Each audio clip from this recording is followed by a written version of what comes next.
We are back for episode 7 of the Long Island Diamond Podcast. I'm here with Vinny and Andrew. Welcome back, guys. What's up, fellas? Been a while. This one's gonna be good. Yeah, it's been a couple weeks. So what we got in store is, obviously we got the big time news of the Tyler Skaggs case involving Eric K, Matt Harvey, and then obviously the death of Tyler Skaggs. Matt Harvey coming out with a lot to say. And when I say a lot, I mean a lot. Vinny, how you feeling? It's unfortunate. It's really, really unfortunate. I have a lot of mixed emotions about it, really. So I have a lot to say. I think that explains his extreme downfall. Yeah. Hate to say, he went from the Dark Knight to the White Line. Yeah, if you could give me a player that had a harder fall at a faster pace from such a high level, kudos to you, because I can't think of one. Matt Harvey dropped. Yeah. And it was sad too. It was big time sad. He started an all-star game, and 2 years later, he fell apart. And many say that I know a lot of Met fans, that the Mets ruined Matt Harvey. But I don't know. I think Matt Harvey ruined Matt Harvey. I think having a lot of money ruined Matt Harvey. Whatever it was, something ruined Matt Harvey. I think it could also just be generally the pressure of pitching in New York. He went down the wrong path, and then. So I don't think it's that like. A lot of people are saying like did drugs destroy his career, or did like the career like turn into it? I just think it happens to be. There was a lot of pressure built on him, and then he took that path, and then it went downhill from there. Yeah. Like people are trying to figure out the timeline of how it started. It's probably somewhere in the middle, like when he started to peak, and then maybe he struggled, then he got into that, and then it got worse. I forget. I think it was on the Michael K show. I was listening to it. There was a clip of Matt Harvey. It was back in 2014. It was a clip of Matt Harvey in 2014. He was on some show, and they were doing Never Have I Ever. And somebody said, "Never have I ever tried cocaine." And you could see Matt Harvey's face drop. You could see it visibly drop. What show? Where was he? Who was he playing with? I don't know the show. I don't know the TV show. But when I was listening to it, like being talked about, it was on the Michael K show. Understood, yeah. So Michael K was talking about it. I believe it was Michael K, but I'm almost 1,000% sure it was Michael K. It was Michael K talking about it. It was on a TV show, and his face dropped. Mm-hmm. Wow. When they asked that, it was like, "Never have I ever tried cocaine," and his face done like it sold it. He didn't take a drink, but his face sold it. Oh, unbelievable. And then now we know why he's had those bloody noses on the mound. Yo, let me. He was the freaking reincarnation of Nolan Ryan. Nope. Let me ask you a question. Do you think Matt Harvey is in a minority group of players who go through this? Or do you think he's in a majority group of players who go through this, but he's the one getting exposed for it? I think it's minority. I don't even think that 15% of Major League Baseball players are actively doing cocaine. Yeah. I wouldn't say that, but I would admit, I think he's probably one of the few players where maybe drugs destroyed his career like that. But I definitely think there's a lot of functioning drug users who we'll never know about. Like people that do use drugs for the same reasons he did, except it didn't turn out the same way just because they happen to function better with it. Like I wouldn't be too surprised if other players around the league were like, "Hey, I started doing this and it's going to relieve a lot of my symptoms and I'm still playing the same way." And so he figures, okay, if everyone can do it, I can. Now, obviously it's not everyone, but I think there's a lot more functioning drug users out there than we know about. But in terms of like the non-functioning ones, like people like Matt Harvey, where it was his downfall, I think he was probably one of the first big people in the last like 10 years. There's probably a lot of other small players who we'll never know about because they never reached it big enough anyway to where their collapse would be notable. But in terms, he was the first star player to have it destroy his career. I'm pretty sure there's people all along the spectrum of like bottom tier players to all-stars who use them but function on it. Yeah. Unbelievable. I believe that there is a big group of Major League Baseball players that take drugs or have tried them, whatever the case may be. But I just don't think that it is the majority. I don't think that it's 51%. I'm not 50. I wouldn't say that. It's definitely not. No. It's definitely minority. Yeah. But Yeah. even if it's a minority, it's still a issue nonetheless. Yeah. I think 1 out of 10 is still a lot. Dude, I think in the maybe- next like agreements and everything, because obviously the MLB can't test for steroids anymore because of the lockout, and the agreement expired a little after the CBA. So they can't test anybody for that. I think in the new agreements for the testing, they need to add on drugs. I mean, listen, we all have our opinion on whatever drug it might be, but the hard drugs, the absolute hard drugs like cocaine, heroin, meth, all that stuff, that needs to be tested. Those are the things that take the lives the most out of all the drugs. And I think everybody in the baseball like world can agree that those need to be like, Yeah, like not even testing them to punish them, but testing them so they can get down to the bottom of making even just stopping it from to help them. Like to Yeah. help them. Yeah. Like it's absolute that if Matt Harvey got the help in 2014, 2015, when he had these issues starting, without a doubt, he probably still would be the Dark Knight. Probably, yeah. Maybe you should have given a disclaimer. We were going to be talking about a lot of drug use in this episode. Seriously, maybe not for the faint of heart, but I can't believe when I heard that Matt Harvey admitted to even snorting cocaine in the dugout. That leaves me with a lot of questions. Does his Like who teammates else? do it with him? Do the teammates know he How was? does he hide that? Like, what is he can't like? Are they going to believe if he says it's rosin? I don't know. That's my thing. I'm trying to figure out what he was doing in the dugout that nobody else knew he was doing it, because he admitted to snorting in the dugout. And clearly, if he's getting nosebleeds on the mound, chances are in between innings he was snorting something. And I really wonder if nobody knew about it, or if they were doing it with him, or if they knew it and they didn't care. I want to know, because this is the first time this is coming out, right? Yeah, but rumor has it that everybody knew he was doing drugs in the clubhouse. That's what the rumor was. And apparently, David Wright had a conversation with Matt Harvey. I was just going to say that. Apparently, David Wright had a conversation with Matt Harvey, but it was not about drugs. That's what the story says. David Wright came up to Matt Harvey one day after a game. He had a bad game. Apparently, he suffered with depression too. I mean, It also doesn't help that when you walk off the mound in New York having a bad game, you're literally getting death threats. Yeah. But he walked off the game. David Wright walked over to him and was talking to him about it. And I don't know, I can't say that this is word for word, but apparently this is like somewhat of what he said. He's like, listen, I'm a good looking dude in New York too. I don't go around partying all the time. But what do you usually like? What does partying really mean? Yeah. Like, obviously, when not everybody, when they go out partying, they're doing a line of cocaine or they're, tipping strippers all the time. But when you're a high level celebrity and the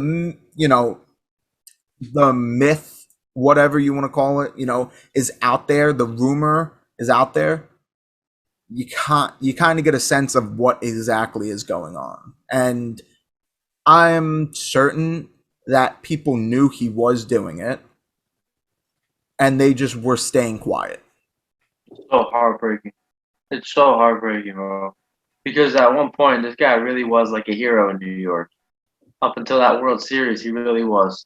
He was Even in that World Series, he was a hero. Like I feel bad because that game that he pitched, it was superb. It was superb. And Terry Collins should have taken him out. And the problem is, Matt Harvey shouldn't even started game one. And was it game one? It was like 1-5. He started. Yeah. Yeah, really he shouldn't have started those two games. It should have been DeGrom. Not only was DeGrom better than him, but Grom wasn't injury prone. Like, he didn't have any injuries at the time. Matt Harvey was just coming off an injury. They wanted to limit his innings pitch, and they didn't for the playoffs. They did not. They let him get his way. He was pitching in the number 2 slot all postseason long, and then the World Series came along, and they said, DeGrom, you got to move to the 2 slot. Matt Harvey's bumping up to 1. That didn't make any sense, and that didn't help with the Mets World Series run, but that's how it went, and that, history says it all. It was a heartbreaking situation. It really is. The way the guy just collapsed, not even as a Met fan, just as a baseball fan. It's just absolutely. As somebody who just has some sort of sympathy for other human beings, whether it's sports, baseball, or not, no matter what situation it is, it's just a heartbreaking situation to me. Met fan aside, baseball fan aside, and then you add the Met fan in, baseball fan in, Met fan in, a guy who was. I was at a game Matt Harvey pitched. He had an RBI double. I swear to God, he was, or an RBI single. He had something, but he was the man of the hour. I remember it. It was against the Dodgers. I liked Matt Harvey a lot, and I think he was beloved in New York for a time. It's just really, really heartbreaking. In New York from the day he started pitching all the way up until World Series Game 5. Yeah, it's a long time too. Yeah, New York to make it that long, even. You know what I mean? And it's so terrible to look back upon. Really. Mm-hmm. Well, you know who is doing it in New York? Aaron Judge. Yeah. Yeah. Andrew, you could start speaking now. So, obviously Aaron Judge, I agree with what he was saying. He said he's not going to take less money to stay with the Yankees. And I think he will stay with the Yankees. I think the Yankees will give him the best offer. Now, there's probably some teams that he wouldn't go to no matter how much they paid. Every player has those 2 to 3 teams. But I think of all the teams that would be embedding for him, the Yankees would give him the most money. He is the franchise player. But I don't think there's anything wrong with what he said. He said he's going to go to the highest bidder because that's what he's worth. So I think he'll end up staying with the Yankees. But if not, that's no one's fault but the Yankees. That's not his fault. And I'm not the type of fan that likes that attitude whatsoever. But every player who's worth top dollar is like this. We saw it with Juan Soto. Was that all about the money? I don't know. I think that was Scott Boras in his ear more than him actually doing what he wanted. No, what I'm trying to figure out with the Juan Soto situation is either he doesn't want to stay with the Nationals, or there's something else. Because 13 years for $350, that's. Listen, what better contract can you get? That's maybe he doesn't want to get tied down. I don't know, but that's the only thing I'm thinking of. He doesn't. I don't think he doesn't want to be with the Nationals because he did say on an ESPN interview, he did say, no, it's not about leaving the Nationals. He wants to be a National. It's just about what he thinks he's worth. He wants to weigh his options over his career, and I respect that too. Yeah. Sooner or later, these guys are going to be getting $500 million contracts over 10, 12 years. Mike Trout got 400. I'm pretty sure he's going to get a $500 million contract. I don't think he gets $100 million more than Mike Trout. I think so. I don't think so. He's going to be 25 when he's a free agent. I don't think from the Nationals, though. Probably not from the Nationals, but he might do I'm going to take what I think I'm worth. If the Nationals re-offer him 13 years and then give him an extra $100 million in there to make it $450 million for 13 years, and somebody offers him, like the Dodgers, they offer him, oh, you know what? How about this? We'll give you $13 million for 500. No, we'll give you 13 years for $500 million. Unbelievable! It's just unbelievable, dude. Patrick Mahomes got $500 million, but there's a huge difference between a quarterback of a franchise team that just won the Super Bowl and a team that has a 25-man roster where no matter what position you are, you have almost an even playing field to your worth. I can't imagine a baseball team giving a player $500 million. It was different with the Angels and Mike Trout because he was single-handedly carrying the franchise for a decade. and he's known as one of the best players, the greatest players, and Of all time. he's the Juan best Soto. player. Yes. I don't think Juan Soto was Mike Trout worthy. No, listen. No, Juan Soto not at all. is not. But come his age 25 season, when he is already, proven himself as a hitter, okay? I am certain that there will be a baseball team, whether it be the Dodgers, whether it be the Mets, whether it be any other big market team, somebody will pay him big money. And I am positive that he will possibly get a $500 million offer. It's only going to go up.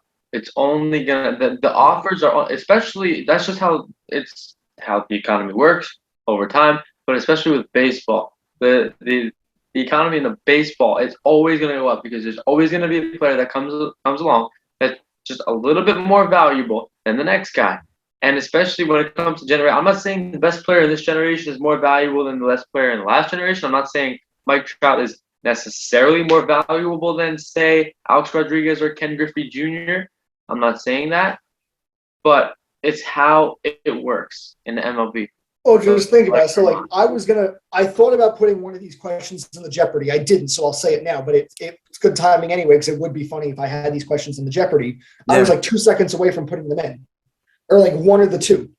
It was, who was the first player to ever have a $100,000 contract, or who's the first player to ever make $100,000 a year, and who's the first player to ever make $1 million in a year. And it's so crazy how quickly the timeline transitioned. Do you guys know the answers, or? No, I don't know the answer to. I don't know the answer to the $100,000 contract, but I know A-Rod had the biggest contract twice in baseball history. Yeah, was he the first? Was he the first person to make $1 million in a year? No, long before that. Okay. A-Rod was making $20 million a year on his contract. Yeah. Well, no, but before his contract. The first player to make $1 million in a season was Nolan Ryan in the early 70s. The first player to make $100,000 in a season was Joe DiMaggio in the 40s. So it went from $100,000 a year in the 40s to $1 million a year in the 70s. So now, how much does Mike Trout make? $438. Mike Trout makes $35 million right now. So $35 million a year in 2022, from just $1 million a year 50 years ago, and $100,000 a year 40 years ago. In 80 years, it went from. In 80 years, not even, it went from $100,000 a year to $38 million a year. Top contract to top contract. Unbelievable. Fucking crazy. Okay. So Mike Trout got $426.5 million for 12 years. Holy shit. He got that at his age 27 season. Okay. He was he was 27 when they made that offer. Okay. He's now currently 30. All right. Well. Wow. Mike Trout's 30. Juan Soto will be 25. That's 2 years younger than what Mike Trout was when he was a free agent. He already brought the Nationals a World Series championship. Okay. And I'm not saying that he did it single-handedly like Mike Trout would probably do if the Angels would ever win a World Series. But Juan Soto, you can't say that he was not even like one of the main parts of them winning it. Oh, of course. His play in the World Series that he did one of the best catches in recent postseason history. He was doing great in the World Series situation. Yeah. Every single time that whenever someone mentions Juan Soto in the postseason, the thing that comes to my mind is when him and Alex Bregman traded home runs in the World Series and they carried the bat to first base. Those are the only two things that I can think. That's the only thing that I could think of when someone mentions Juan Soto in the postseason. The kid's gonna have an outstanding career. He really is. I don't think he's gonna be a promising young kid who just kind of fades off for a couple of years. Who? Matt Harvey. Matt Harvey. Good point. I don't think he's gonna be a Matt Harvey. I really don't. But Listen, I mean, I've since for I would say 3-4 years now. Obviously, everyone's been saying, "Oh, Juan Soto is the great," and I was wrong every time. I was saying he's not. I said 2 years ago he's not even a top 20 player. I said a year ago he's not even a top 10 player, and each year he gets better and better and proves uh-huh. me wrong. But I'm going to say it again. I don't think he's going to be a top player for the next 10 years. I think he'll be a great player. I just don't think he's. I don't know. There's just something about him for the past 3-4 years. Andrew, me and you are No. having some difficulty No, right listen, now. listen. Year after Juan year, Soto, listen, right now, Juan Soto is not better than Mike Trout, okay? Yeah. All right. And I'm not saying that at the end of his career, he will be definitely better than Mike Trout. But Juan Soto, 1000%, out of any baseball player currently right now, maybe except for the exception of Acuna, okay, has the ability to surpass Mike Trout in the rankings. Out of any current player right now, it's Juan Soto or Acuna. And if you if you seriously had to ask, I think Juan Soto on the offensive category is gonna surpass Mike Trout at the end of his career. He could, and But I do think I'm talking about out of those two. player. Acuna is the better player. Acuna is the better player all better around. player. Than Soto. 1000%. Yeah. He has the speed, he has the power, he has the contact, he has the arm, he has the fielding, he has everything that you need as a baseball player. But Juan Soto is better offensively. Yeah. I think Juan Soto is better. I think Acuna has more room to grow than Soto does. Yeah. But again, I've been saying this for 3 years. Soto's going to peak. I don't- He's going to peak, and every year he gets better. Now so does Acuna, but at the same time, I don't know. Juan Soto's proven me wrong the past 3 years. He'll probably keep doing it. I don't know, bro. I also think Harper is also a better player than Soto. I think Harper's better than Soto also. I think Acuna's better. I think Harper's better. When it comes to you're down by 3 runs, you're down by 2 runs, and there are 2 men on, and you got 2 outs, and one of them steps in the batter's box. Which of those 3 are you picking, realistically? Wait, go again? 2 on, 2 out. You're down by 1 or 2 runs. Bottom of the 9th. Who do you want to step in the batter's box? Harper, Soto, or Acuna? Soto, 1000%. Bryce Harper is a very heavy walk person. That's why his on base percentage is always up. So Bryce Harper is more likely to walk than Juan Soto and stuff like that. So if you're down by like 2 or 3 runs, then a walk really isn't helping as much as a potential, double or home run out of Juan Soto. Now, you can also argue that Acuna could leg a double into a triple, which Soto definitely cannot do. No. Because Acuna is much faster than them. And Acuna also has the pop in the bat like Soto does. So at the same time, it also depends who's on the mound. Is it a righty or a lefty? Yeah. Now you're nitpicking at my hypothetical situation, but let's say there's a lefty on the mound to make it interesting. Okay, then it's Acuna, 1000%. It's Acuna. Yeah. Juan Soto is good at hitting from both sides of the plate, but Acuna is 1,000 times better at hitting against a lefty than Soto is at a lefty. Soto's great against lefties and righties. Soto's good against anybody that steps on the mound. I know. I don't know. If we're going to go a little bit deeper into what we want, Harper probably has the most clutch experiences over his career. Yeah. So now you're really nitpicking at my situation. That's what. Yeah. Now I am. Yeah. I mean, I personally, okay. Just who do you want who do you want in the batting box in the most clutch possible situation? Any scenario, you just need clutch performance. Soto. Who do you want in the batting box? I think I have to go. For me, it wouldn't be Soto. It would either be Harper or Acuna, just because they're more they have a higher chance of getting on base. They have a higher chance of hitting the gaps. They have a higher chance of maybe not hitting it out. I don't think they have a higher chance of getting on base than Soto. Did you see Juan Soto last year? I would probably pick Soto too. Juan Soto had listen. I don't think Soto he's had like as 40 or 50 more walks than strikeouts last year. And you know what? Juan Soto, the league average, I forgot what the stat was. The stat was runner on third. How often are you likely to get the run home? The league average was about 50% of the time. Juan Soto's was 90%. Unbelievable. Unbelievable. He was almost double the league average when it comes to getting the runner on third base to home with less than 2 outs. Listen to It's this. just unbelievable. Listen to this. Juan Soto had he had 52 more walks than strikeouts last year. His on-base percentage was 465. It's just unbelievable. So now that I think about this, I completely take Bryce Harper out of the equation for walks. Screw that. Yeah, I know. That's why I didn't know what you were talking about. Shuffle. Like, Bryce Harper walks a lot. I was like, listen. If you're talking about walks, I'm doing the Soto shuffle in that bitch. Okay. Yeah.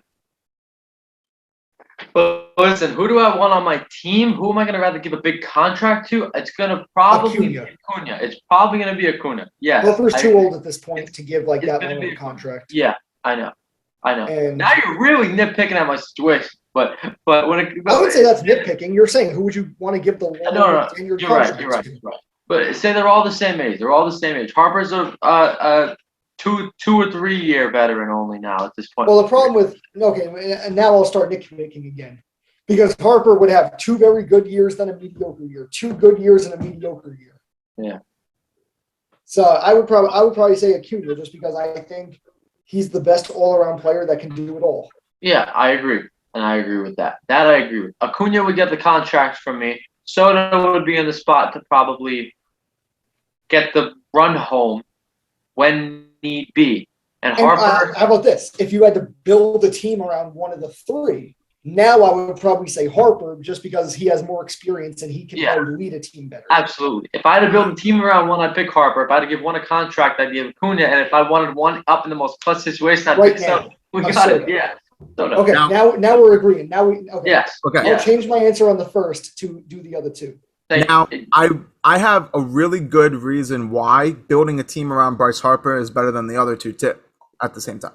Because one, why are you going to build a team around a young player? You don't want to do that. You want to build the young player around a veteran to show them experience in, baseball. That's one. And 2, you already gave Bryce Harper his set contract. These 2 are going to be making close to 150 more than Harper will. What? Oh, hold on. How much did Harper make in his contract? 350 or 330? I think 330. Okay, so 100 to 120 million more. Now, I personally think that it could be even more than 120 million, but for argument's sake, we'll just say 120 more. So to think about that, you already have a set contract for Harper, so you don't have to worry about already paying him. But oh wait, no, didn't Acuna get a contract? That's right. Yeah, the Braves are doing that with everybody. They're signing all their guys. They did that with Ozzie. They did that with Acuna. They're maxing out the years that they can get out of them for the lowest amount of money as soon as their threshold comes. And it was very smart of them, because guys like Albies, Acuna, they chose the stability over like higher. They chose like low risk, low reward over high risk, high reward. Unlike Soto, I'm pretty sure Albies is getting paid like $10.1 million for the next he got like $70 million for 7 years. So the Braves did a perfect job at maxing out all their young guys' prime for as long as they can, for the least amount of money that they can. But now all these players, now they don't have to worry about playing. The one thing that these guys have that Soto doesn't is they don't have to worry about playing for a contract. Soto still does. Mm-hmm. So again, it can go both ways. I don't have a problem with someone like Soto who's saying, I want the most I can get and I'm going to prove it, or versus guys like Soto or guys like Acuna and Albies who said, you know what, this is enough for me to live on for generations to come. I'm satisfied. I like where I am. I don't mind being here for the next 10 years. Yeah. And this guy, Harper's really having a Hall of Fame career so far. He really is. Listen, I was one of them. I will say this. I was one of them. Remember the people that were calling him overrated? Well, I'm a Met fan, so I'm always going to. I think he's perfectly rated. At one point, Bryce Harper was overrated, but he got called like overrated so much that he instantly became underrated. I agree. Yeah, he was overrated to the point that he was underrated because everyone just started blowing him off as overrated. Yeah, people started saying that he wasn't even like a top 50 player in baseball. They were saying, "Oh, look at this dude. He's batting in the low 200s."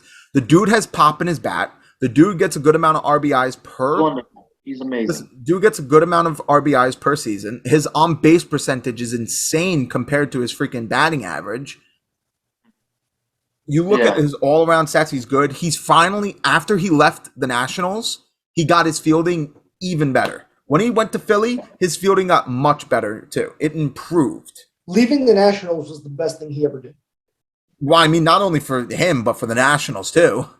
Yeah, because they won a World Series. Well, he said he was going to bring a World Series back to Washington. He did say that. Him leaving brought a World Series back to Washington. I would say that was the best of both. I'm pretty sure Harper's happy where he is, and I'm pretty sure the Nationals are happy they got rid of him because they won a World Series without paying him. What more could they want? Yeah, it was a great move for both sides, for literally both sides. Good stuff. I'm curious how, like, honestly, like, I'm curious how the payout structure, like, the economy of baseball is gonna look right after this lockout. And I think that they're going to, not that they have to, they're going to move the tax threshold higher. The luxury tax threshold. Yeah, the luxury Absolutely. tax. Yeah. They're going to. They have to. The way that everything's so, like I was saying, the tax threshold, the luxury tax, that's going to go up because everything keeps going up. The payments of all the players is going up. They want to have the baseball minimum wage up by like what, 125,000. The baseball owners said that we'll increase it by 125,000, but the Players Association wants it up by, I think, 225,000. The craziest thing that I'm seeing is the owners right now in their negotiations, they want a lower luxury tax threshold. That's not going to work long term because the owners are trying to get it. It's like a lot of people just think it's about money, which it is, but there's so many things are involved around money. It's that the players want the higher minimum salary. The players want a higher cap to no cap, while the owners want a lower cap. The players want the same playoff teams. Owners want more playoff teams so they can spend less money to still make the playoffs. They finally agreed on universal DH, but the owners didn't want that for a while. Yeah. What a mess, dude. It was just there. It's not just one thing. It's not, just they want this money versus there's all the players want to lower the years to become a free agent. The owners want to raise it. So they're not agreeing on anything right now. Nope. So it's not just money. It's literally every single aspect of baseball, from rules to the way the contracts are spread to then the just amounts of money. Well, you know what? Listen, this is why right now we have Korean baseball, we have college baseball. Do you guys know who Bobby White is? We have minor league baseball. Well, yeah, we also have minor league baseball. That's going to be the big one that I think it's going to be watched. What I was saying was, do you know who Bobby White is? Have you heard of this guy? Bobby White? Bobby White. It sounds like a name I would know, but I don't think I do. I just think who's that? All right, he's a Division I college baseball player. Okay. No, then I Let would me not. read you something. Okay, that I read today about him. Your jaws are gonna drop. Okay, so college baseball started 48 hours ago, 2 days ago, right? Probably a little over 3 days, 2 or 3 days ago, something like that. I got to see if I can find it. It was insane. I saved it. I know I did. If not, I'll try and tell you what I think it is off the top of my head.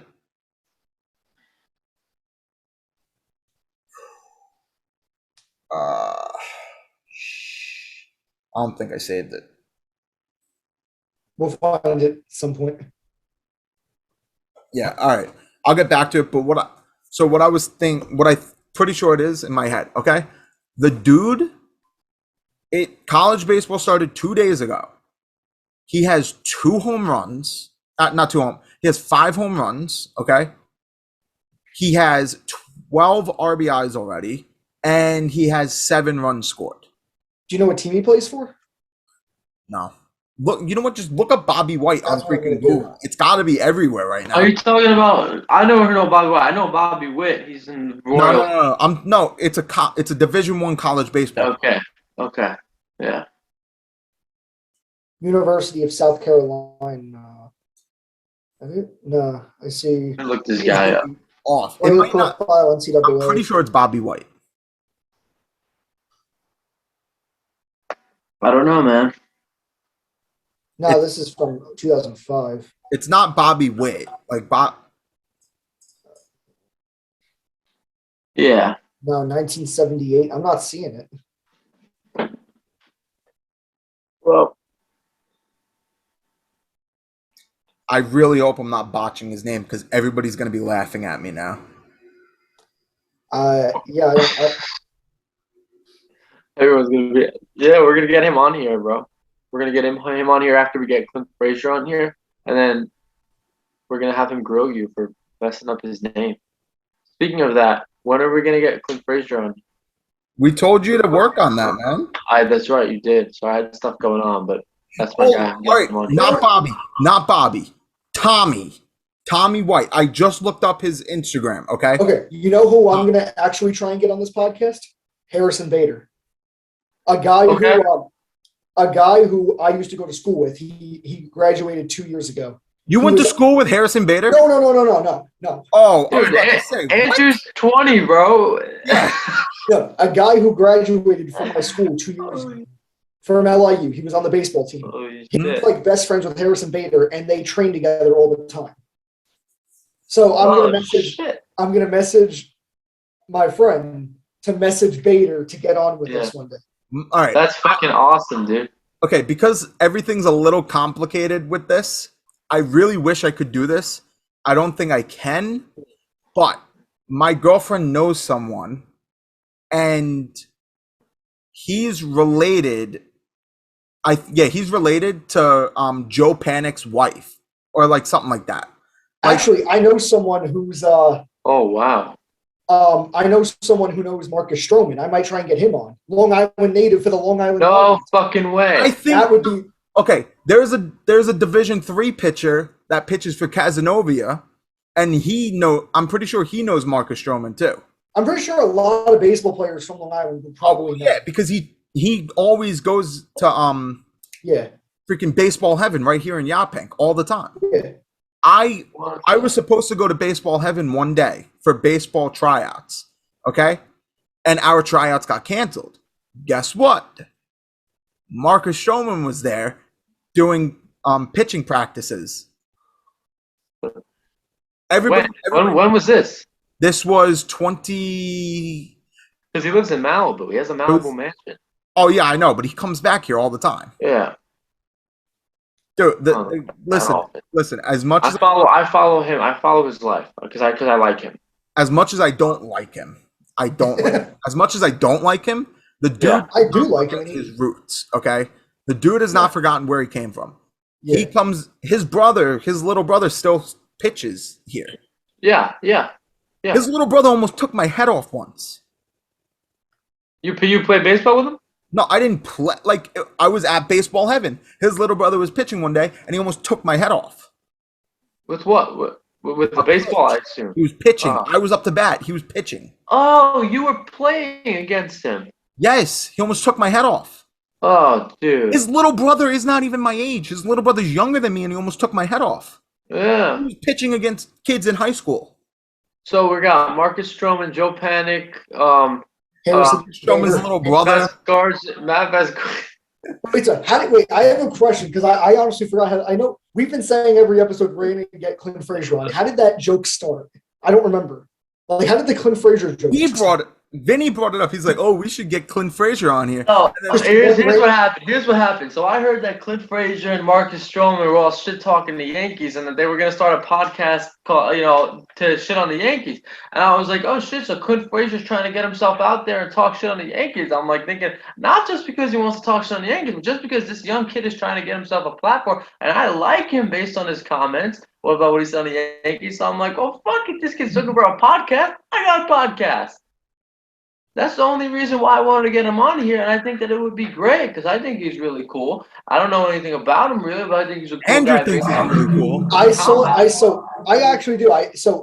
Yeah. I was very big on Clint Frazier when he was starting to slump, and I don't think his career really is ever going to really go anywhere at this point. But at his I saw him play when he was in the minors because every year my grandparents took me to Pennsylvania, and where we stayed every year, the same spot was like an hour from the Scranton ballpark, and so we would go to one game every year, and we would purposely get tickets because the tickets were really cheap. Whatever the number one guy was at the time, we would get tickets right there. So the year Aaron Judge, but the year before he got called up, it was 2016. So the year he was called up, like in September, we saw him in July, like 2 months prior, first row in right field. He caught a foul, like there was a foul ball, like to where I was sitting, like first row, and I like looked up to see it. And next thing I know, Aaron Judge was like this to me.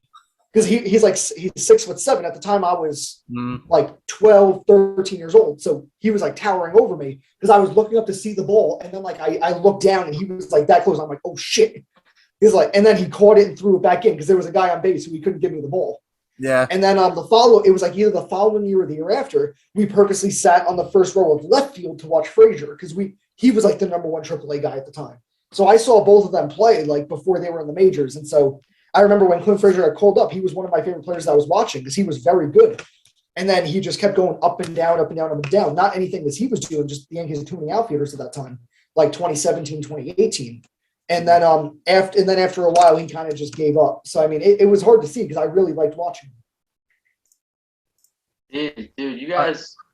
So we got. So far we got Joe Panic, Clint Frazier, Harrison Bader, Marcus Stroman. Marcus Stroman's little brother. No, I think we could get Marcus Stroman on if we tell him we are the Long Island Diamond podcast. Yeah, like just our name, like we are the like. I don't think there's a Long Island based baseball podcast out there really. Well, first he's gonna probably like research us and watch this video, and he's gonna see like us fanboying over him, and then he's gonna find out that James doesn't like him because we are recording, you know. So now he's probably gonna be like, "Oh, this fucking." Sorry, Marcus. Hell no. So I'll tell you this. So I'm a huge fan of Marcus Stroman because I remember that watching makes up for him at least. I watched him when he was a Blue Jay against the Yankees a lot. He was always very fun to watch because like he just had a very good enthusiasm, very good charisma to him. Then like what I really liked him was the World Baseball Classic. When he like game after game won it for the US, that was when I became a huge fan of him. And I was very close to buying a WBC USA Stroman jersey. I just never got around to it, but I wish I did because I wish I had one of those. And then I found out a year later he started making music, and he was in the off season. He was an actual rapper, and not a stupid rapper. Like he was actually good. Like he has songs on Apple Music that are good. Like you're like Vinny. I know you're not into rap, so you probably wouldn't like it, but I thought the songs were really good. Like if this guy wasn't a baseball player, he'd probably be a full-time rapper and probably pretty big. Yeah, I'll listen to it anyway. He has three very good songs. No, don't play it right now because we'll get copyrighted. And play it. And I used to volunteer at the Boys and Girls Club by me, and like every year they would have a talent show. And one year, like I didn't lip sync, but I did a karaoke of one of Stroman's songs. Like that's how big of a fan I was of him for many years when I was like younger, and I still am, despite him being a Met. All right. He has a feature or two, but I can't find the music. I'll find it later. It's all Jose Reyes is a rapper in the. Marcus Stroman in the songs is listed as a feature, but he's like the main guy because he didn't like produce the song. Like it. Mike Stud is an actual like producer rapper, and so he did the songs with him. But even though he's listed as the feature, it's still his song mainly. But it's like like I'm a huge Marcus Stroman fan. Yeah, Jose Reyes, La Melaza. We should get him on here too. So now we have Jose Reyes. Jose Reyes lives in Brookville. Wait, really? Yeah, his daughter literally goes to school with my girlfriend. Jose Reyes' daughter? Yeah, literally goes to school with my girlfriend. I mean, I don't live in Brookville. You live at the college on. You live at the college, bro. Yeah, I live on the campus in Brookville. I didn't know he was 2 minutes away from me. Yeah, no, I mean, listen, he probably also has other houses. Daniel Reyes. I don't know if he heard it. I don't know where it is. Listen, he has other Dude, the amount houses of in other races places. in Brookville? Yes. I mean, I'm pretty sure it's Old Brookville, not Brookville, because Old Brookville is where the like really expensive houses are. Yeah. But I mean, no, the entire area is Greenville, Brookville, Alright. Old No, no. Brookville, Upper Listen, boys. Brookville. Fellas, we got to make a whole list of the featuring we're gonna have features we're gonna have on this Yeah. show in the near future. Okay, Quinn Fraser is gonna be number one though. No shit. I'm not doing it with anybody else till we get Quinn Fraser on here, unless it's Harrison Bader because I respect him. But anyways, let's carry on. all right, well, listen, we have Andrew's Jeopardy. Yes, we do. Andrew, I'm pretty sure I already made you host. There we go. Dude, I got a win streak to carry on. Okay.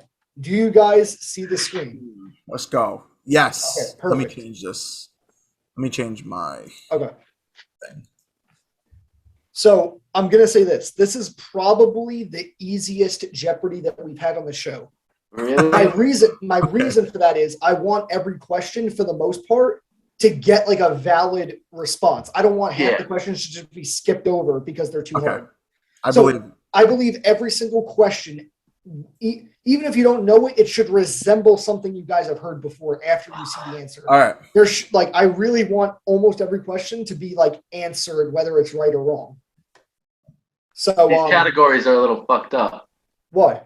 for me. What do you mean they're fucked up? For me, Why? What do you mean? World Series moments, Hall of Fame. All right. Okay, yeah. So I have the Yankees one, and I think that makes sense because I know when That's James great. That's when- great. when James made it, it was even because he made the Red Sox one for me and you. So I have the Yankees one for you two. And again, I mean, I do think they should all be answerable. Obviously, the 500 ones are going to be a bit tricky, but I stats is pretty straightforward. That's good. First ballot Hall of Famer. So every answer is someone who is a first ballot Hall of Famer. They Okay. they Yeah. made the Hall of Okay. Fame. Are they already in the Hall of Fame, or are we gonna pull another David Ortiz? No, they're all in the Hall of Fame. Okay. So no answer involving David Ortiz because he's not in the No. Hall of Fame yet. No, everybody is in Okay. the Hall of Fame already, and they made it on All the first ballot. Thank you for clarifying that. Yes. And All then right. World Series moments, pretty much copying what you guys did before. Pretty straightforward. And then I got too lazy to think of a category, so I said fuck it and made a miscellaneous one. Good. That's good. That's good. All right, Vinny, you won the last time. I will let you have the floor All right, Andrew, let's do this. or the board. Scarpacci, you know I love you. I'm gonna win this for you. All right, Yeah. I'm gonna keep my win streak up, brother. All right, let's start with stats for 100. Who is the MLB's all-time leader in losses? Come on. Really? Yeesh. Really? 100. Yeah. So 100. I don't know. This is- I don't This pay is attention. 100. I don't pay attention to win and loss record. Oh shit, that's a good question. This is a 100 pointer. Ah, dude. And you know what's funny? You're gonna say a name that we do know. Oh, it is course. a name both you know. It is a name both you know. Of course it is, bro. Holy shit! You know what? I got it. Who is it? It's Nolan Ryan. Final guess? Yeah. Wow. Played for 27 fucking years. I figured he had a couple losses. He I played thought for that- longer than I was been alive, bro. I thought this was a gimme. I don't know. You don't have a guess. Nolan Ryan's win-loss record now. Okay, wait. So you don't have a guess. Was that No, a stupid I guess? I'm not Canceling it? guessing. Okay. I just don't know. He's alive or not? What? That's That's right. That's right. Because back That's then right. they finished every game they started. So his 800 starts. Yes, he has 500 wins, but he also has 300 something losses. Just because he got the loss in every game that he pitched that his team lost. And Wow. he pitched so many games. Escape. Okay. So yeah, Vinny, it's still yours. All right. Stats 200. There are 4 players with over 2,000 career RBIs. Who are they? they're current.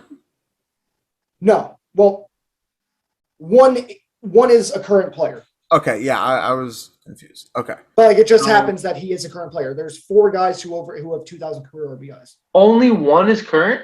Yeah. Whoa. Shit. That's the one hint you guys are getting because I thought this was an easy question. I think I have 3, but I'm blanking on a 4th. Do you guys want me to make it if you guys get 3 out of 4? Huh? Both of you guys would have to agree. If you guys are satisfied with 3, is that all right? Yeah. I think I have 3. Okay. So get 3 out of the 4. So, Vinny, you agree on that? Yeah, absolutely. Okay. All right. I will try and get it. Okay. I'm going to go Bonds, Hank Aaron, and Pujols. Bonds, Aaron, Pujols. Oh. Wow. It was, you know what? Wait until then. I want to know. I mean, obviously, we'll find out if even one of mine were right. So I would guess, but I don't know which one, if one was wrong or if 2 was wrong. I mean, I'm almost 100% sure Pujols has got to be one of them, unless it's Cabrera. But Pujols is more likely to be. That's what I was stuck between, Pujols and Cabrera. Ramirez? Fuck. I don't know, dude. That's a good question, bro. You guessing or no? 4 players. I mean, Hank Aaron is the all-time leader, isn't he? So he's got to be on there. I think Hank Aaron is the all-time leader in RBIs. He's got to be on there. Pujols has to be on there. I think Bonds was Bond. How is Bonds not on there? He played for a long time. Hit solo shots maybe, but Bonds didn't have that many RBIs considering the amount of home runs he was hit. That's the funny part. You had guys hitting 25 home runs, getting 130 RBIs. Bonds was hitting 70-something home runs, 130 RBIs. So I think I should definitely take a guess at this. All right. Wow. Oh man. Dude.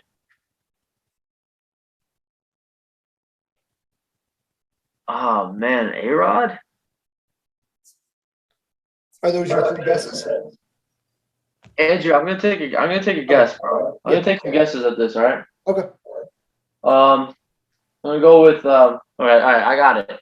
I'm gonna go with A-Rod, Albert Pujols, and Hank Aaron. Oh, all right. Babe Ruth. So, James, do you want to know? Do you want to know Bonds' number? It's probably 1,990 something. He's 5th all time with 1996. Wow. So it was a very good guess. Yeah. All right, Andrew. Good stuff, bro. Yeah. So let's go stats 300. Let's kill the stats category. That's 300. Who is the MLB's all-time leader in wins among lefties? Who is it? Randy Johnson. What? Oh shit. Wait. I think I know who it is. I don't know. I got to see if this guy was a lefty or a righty. Who's a lefty? I don't know lefty and righty. That's the thing. I don't know any. That's the one thing I don't know about anyone, dude. Wow. Damn, bro. Okay, he was a righty, so I was wrong about that. Lefty. Who's the guy who played for a really long time that pitched for Nolan Ryan? Who's a righty? Nolan Ryan was a righty.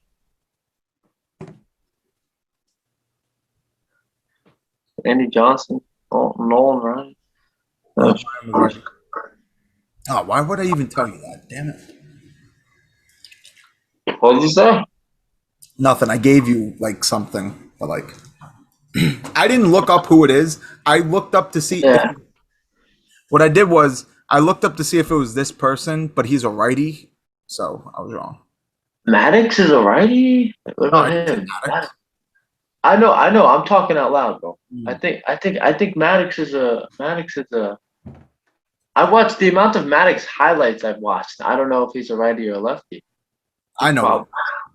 I don't know. I don't even know what he is, bro. My goodness. What the hell? That's a good question, dude. I don't know, bro. I don't know. I'm gonna have to not guess. Okay, so that's it. That's it. Warren Spahn. I don't know who the hell that is. You don't know who that? There's literally an award called the Warren Spahn Award. It's given to the best lefty pitcher every year. What? Yeah, Denard Span. The only because he has span that I know. there's a glove. There's this you can Rawlings, Wilson, Spahn is another major brand of glove. I literally never knew that. Really?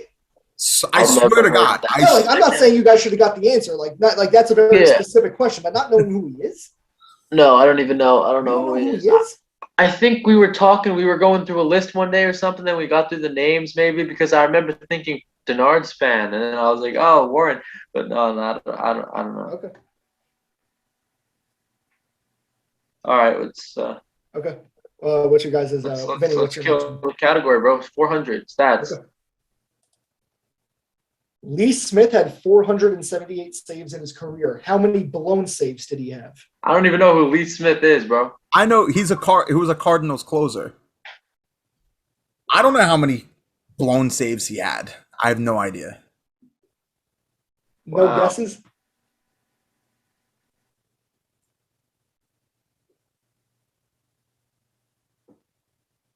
Nah, dude, I really don't even have a guess, bro. I actually do have I have a guess, but I'm not going to say it for the sake of the 400 points. I'm going to be conservative today, as always. And James, you're not doing it. I have no idea. No. 0? He was 478 for 478. Unbelievable. Yeah. Wow. That was actually not a crazy question then. If we would have known about him, we probably would have known that. Yeah. My dumbass was gonna say 478 because I figured it was gonna be one of those trick questions where he's like 478 saves and 478 blown saves. It kind of was a trick question because it made you think he did have him. Like if you go to his stats, you can see saves 478, save opportunities 478. Was he the closer who won the Cy Young? The only closer to win the Cy Young? No, that was Eckersley, I think. Yeah. Yeah. Because he was like 60 for 60 or something. He won the Cy Young. All right. Let's go stats for 500. Let's go Apache. You sure? That's for 500? 1,000% sure. What is Juan Pierre's career OPS? Oh shit! It's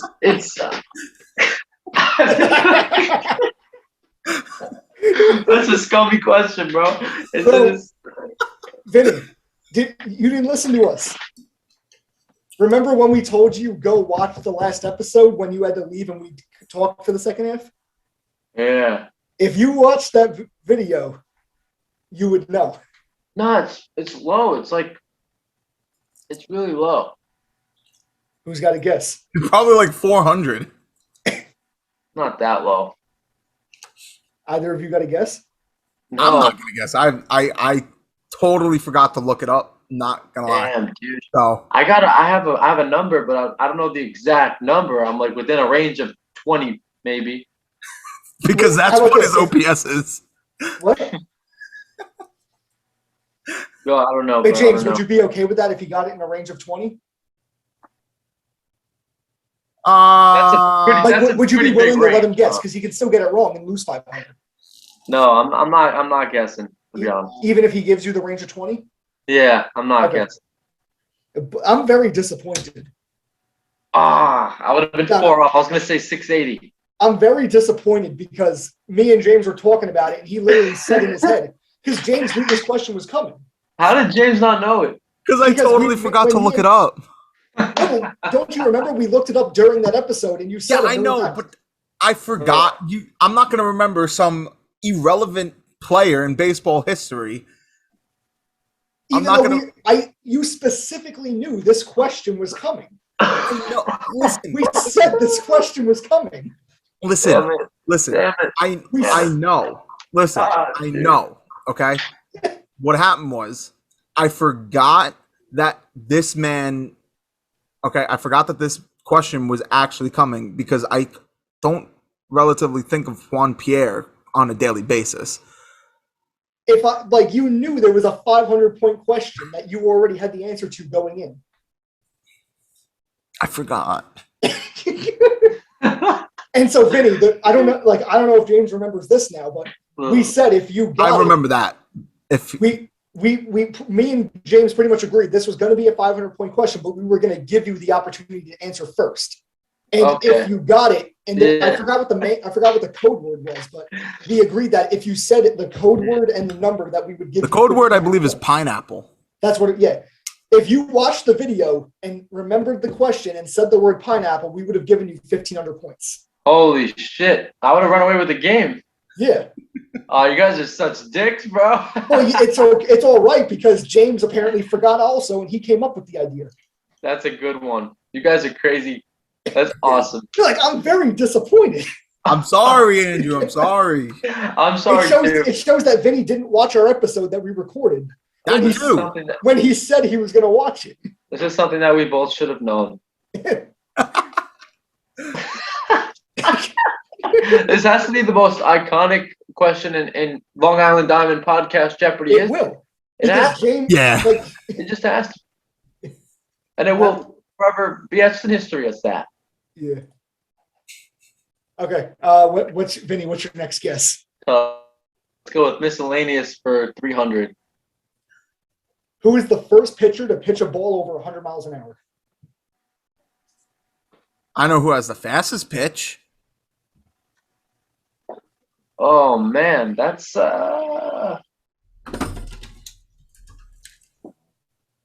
Listen, this is going to be another boring Jeopardy because I'm not letting Vinny play that conservative crap on me. No, I thought this was going to be a pretty easy Jeopardy where everyone guesses every question. I guess this happens when the walking baseball encyclopedia makes a Jeopardy game for two like mediocre baseball stat guys. Well, you guys made harder Jeopardies than I did. I thought these questions were easier than the ones you guys had. I also have a Jeopardy made already waiting for you guys. Perfect. So, yeah. And my dad did really good on it. So you guys will probably do okay. Yeah, I had my dad test out this Jeopardy, and he got at least, I think, well over half of them. Wow. All right. I honestly, I have a guess, but I'm not going to say it because I don't know. James? Yeah. All right. Come on, Jimmy. I want to play conservatively, but I think I know who it is, but I think I do too. Okay, this is going to suck. I'm not going to guess for the points, but I want to guess to see if I get it right. I'm going to say it. Andrew, you there? You guys were frozen for a second. Am I good now? Yeah. Am I good now? Yeah. Yeah, you're cool. You stopped sharing the screen. I was frozen for a bit. Okay. Well, okay. Listen, like I said, I want to guess for the person, but like I don't want to lose the points, so I'm not going to get the points either if I get it right. Well, okay, so Vinny, you're definitely not guessing? I'm not guessing, no. So James, you want to guess but not for the game? Yeah, not for the points. Okay. Who do you think it is? I think it's Nolan Ryan. But you're not guessing? I'm not guessing. Okay, yeah, you already gave... Fuck, what happened? I was right, wasn't I? Yeah. That's what I was gonna say too. But I already guessed Nolan Ryan, so I didn't want to be like two Nolan Ryan questions were wrong, and because you know, I don't know, it's like a psychological thing. You already guessed one guy. Yeah. Because you got 1,000 names in your head, and when one guy is going to be the answer to two questions, it just doesn't feel right. All right, let's go miscellaneous for 200. Where were the Atlanta? I got it. Yeah. Wait, who? What? Who did you hear first? Vinny. Wait, James, when did you say it? I didn't even hear you say it at all.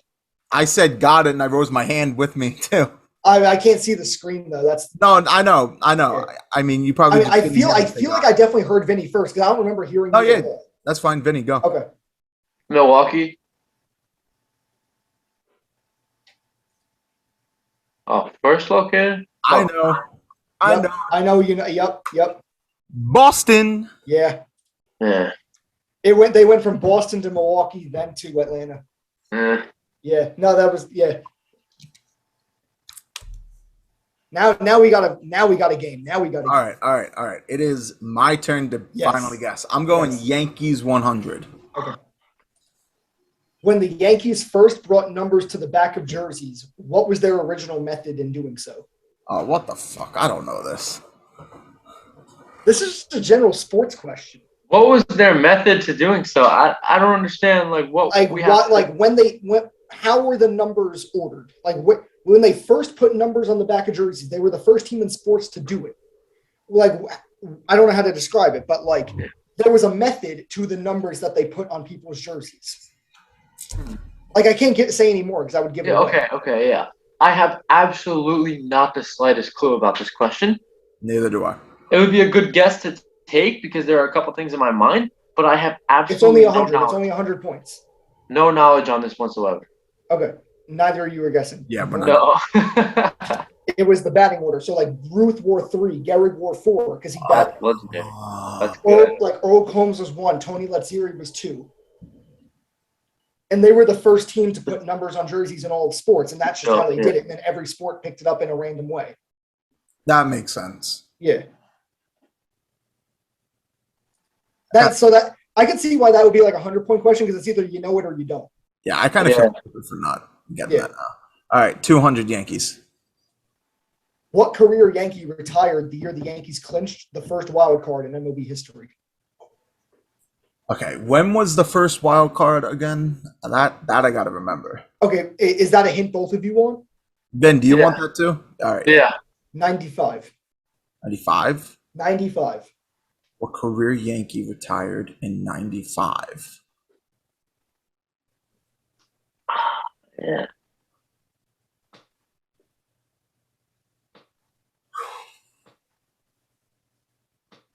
I don't know. I don't know. I'm sorry I have to keep saying this, but I really don't.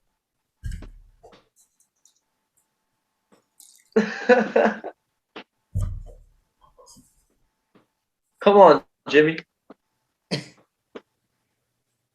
James, you can tie the game here. I know. I have this one name in my head, but I don't know if he was a career Yankee. And I also don't know when he retired. Oh.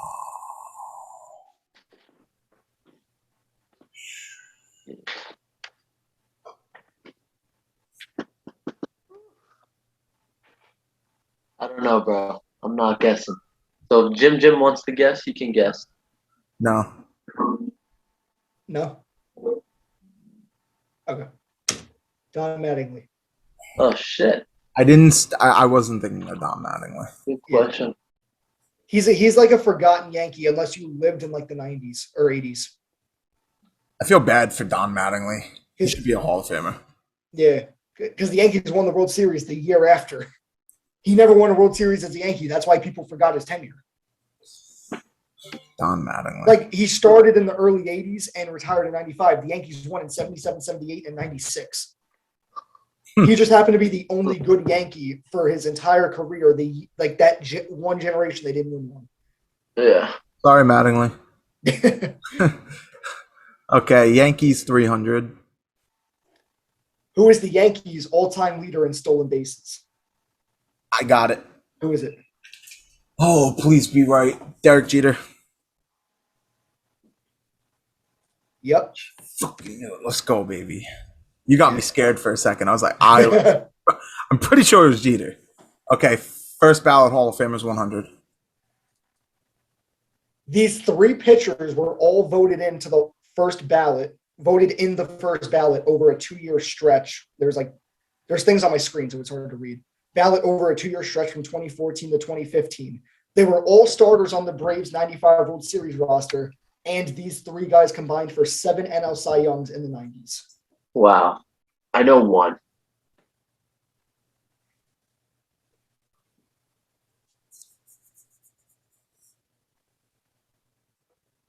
This is the 100-point question, by the way. Good Lord. But I'll admit, this is the only one with multiple players. I just feel like all three of them should be fairly known. Yeah. All the others is just one player, but this one, it's hard but easy at the same time just because it's multiple guys. Oh, dude. So these weren't all career Braves, or no? No, I mean, they all. Yeah. None of them played on the Braves their entire career. One pretty much did.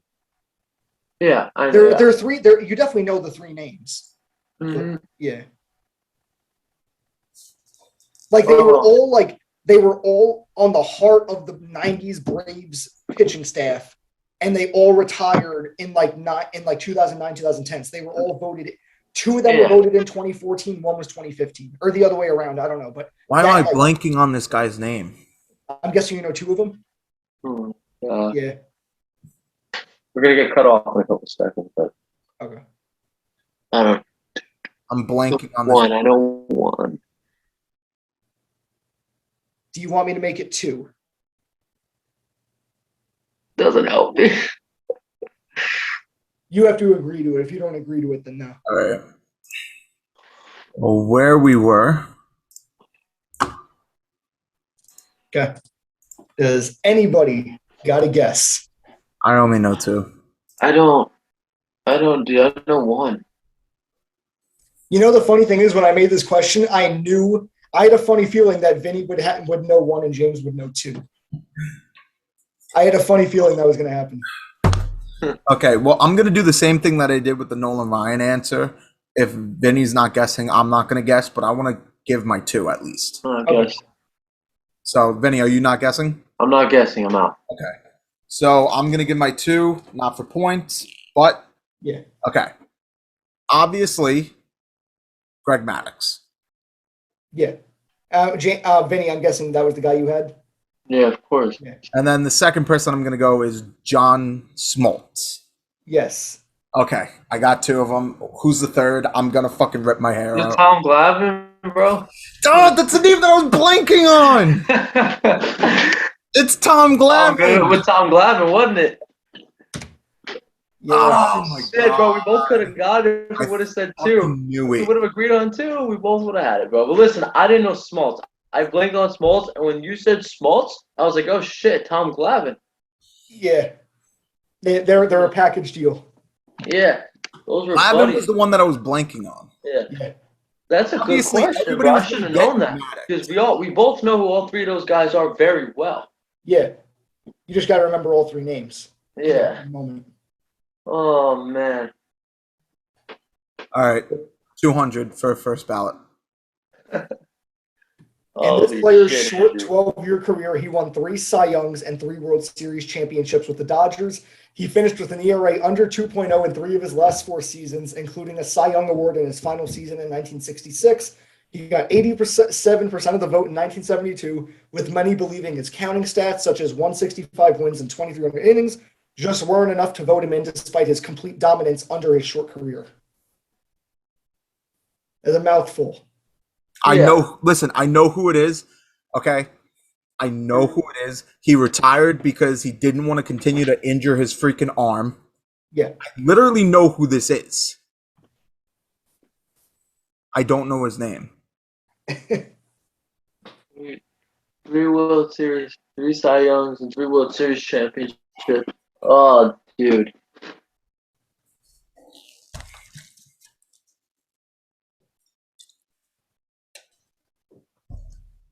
What? he retired in the prime of his career. Yeah, I know. He won the Cy Young in 66 and he was an ace on the World Series staff in 65. And he said, I'm done. Oh, my. I don't know. I have no idea. I can't even go for a guess. Listen, I know who it is. I can't put my name on. I can't put his name on it. I'm feeling an S, but I know it's so wrong. I know it's not an S.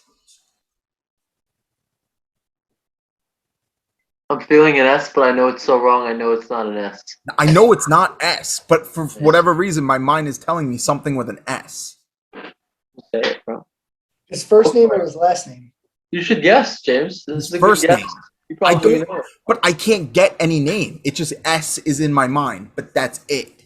I Holy know it's shit. wrong Yeah, though. There forget might about be it. an S in his name, but S does not start his name, his first or last name. This He's is not really my wheelhouse. he's This Vietnam War type, Cold War type, questions. I don't know. I'm not guessing. I don't know. I'm out. Guessing? I'm out. James, you're gonna get really pissed. It's an S, isn't it? It's Sandy Koufax. Fucking do it. Fucking do it. Oh my god, I said S. I tried to help you out too. I'm like, you're sure his first name isn't an S? His first name is last name. I tried to give you a bump. Fucker, man. You were right there. Go for it, bro. Do you hold on before we go on? Do you know the show 2.5 Men? Yeah. Yeah. He's been mentioned in 2.5 Men like literally a dozen times. Mm. All right, World Series 100. Who had 3 home runs in Game 1 of the 2012 World Series?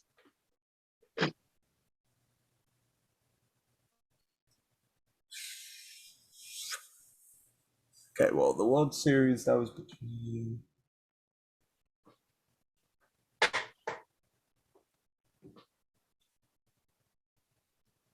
I'm gonna have to guess, bro. I'm gonna have to just guess. I need some points. Who you It's a got? 100-point question. I'm gonna have to Yeah. guess. Okay. I forget the American League team that was in the World Series for some reason. Oh no, I got it. Okay. You got it? No, I don't. No, Oh, I okay. meant like the American League team in it. Sure. Now I You got. know it's from the American League team for sure.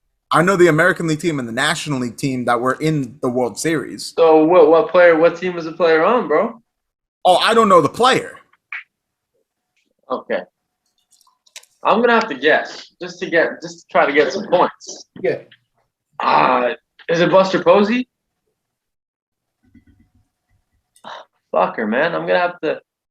Okay, you know what? Because you guessed, I Yeah. will give a guess.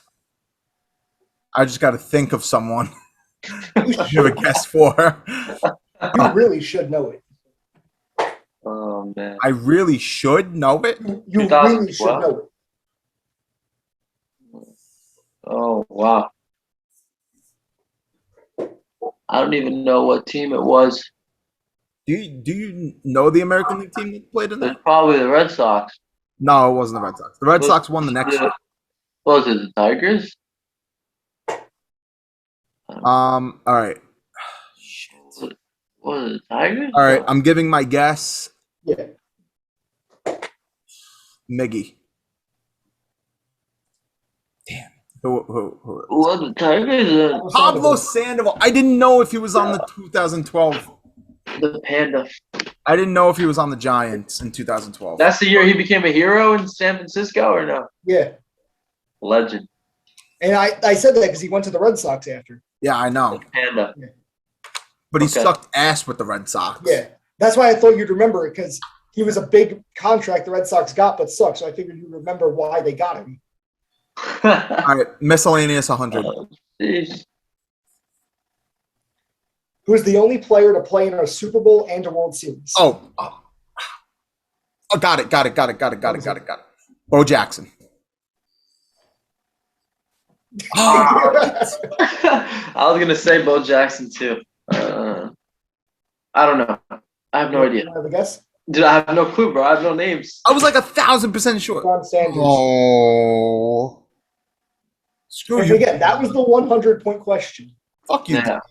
Okay. I would have said Bo Jackson if he Oh, didn't. why'd I say do so. that? I didn't mean that's not what I meant to press. All right, screw you, Dion.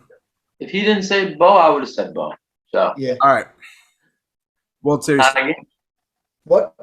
World Series 200. What World Series against what team did Got it. Babe Ruth call his shot? Yep. That's the Chicago Cubs. What year? What? Okay, if you didn't know, Oh, I was thinking team. All right, does that do I still have to guess? I was thinking Team. No, I'm not going to force you to guess. Okay, I was thinking team. I know it's Well, the you need Cubs. to know the team, and you need to know the year. Wait, did Babe Ruth win? Did they won the World Series this year, right? The Yankees won the World Series that year against the Cubs. Well, I gave Vinny the team. Dude, One of you can get the year. Dude, it's gonna have to be a long, long, long time. I don't know. I don't want to say. I don't want to be stupid. I don't know. I only know the team. That's it. I only know the team. 1932. Yeah, The 20s were coming to my mind for some I was reason. thinking of 27 different years, bro. Well, if you're thinking about 27, that's a little odd. Okay, so the funny thing is, for this question, the original 100-point question I had, so I changed it twice. It was originally going to be how many more World Series rings do the Yankees have over the Red Sox and Mets combined? I just wanted to put that there to piss you guys off. This is a scummy It would question. be an easy question because you would just have to go like Yeah. That would have been 2 16. points. Yeah. And then my second one was who was the Iron Horse, but I feel like that would be too easy. You guys know who the Iron Horse is, right? Isn't that Joe DiMaggio? No. No. It's one of those like legendary. I don't know. It's one of Gehrig. Gehrig. Okay, Lou Yeah. Gehrig. So I felt both of those would have been very easy questions. I thought that one was fairly easy. Because I wouldn't have known either. Yeah. Well, the rings I might have known. Obviously. All right, miscellaneous 400. Jesus, dude. Who was the first player to have his number retired?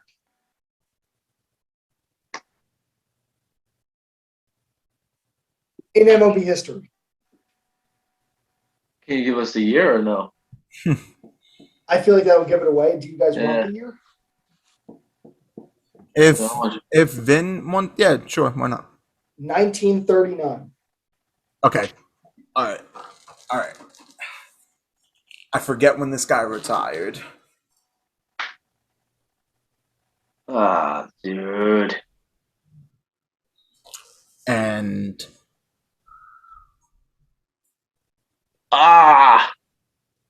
I'm gonna really hate myself if Vinny gets this correct. Oh, I don't know, bro. You should guess, James. Yeah. I'm just letting you guess. Do you want another hint? Yeah, sure. No. I have an idea. Okay. How about me and Vinny both guess? Okay, Vinny, we both guess. We both definitely guess. We both text Vinny the answer. Okay, so we're not like mistaking like two different. You like text me the answer. Yeah. We text Andrew the answer. Okay, Andrew says who we guessed. Okay, so we both did give an answer. Okay. Do you want to do that? Yeah, sure. I mean, we can do that for sure. And this is for it to count. Yeah, and it still counts. All right, Vin.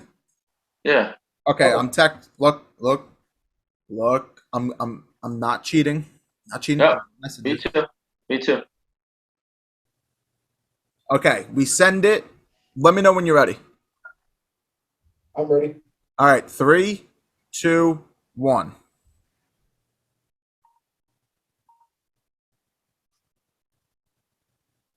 Oh, he sent it to the podcast group chat. I sent it to Andrew directly.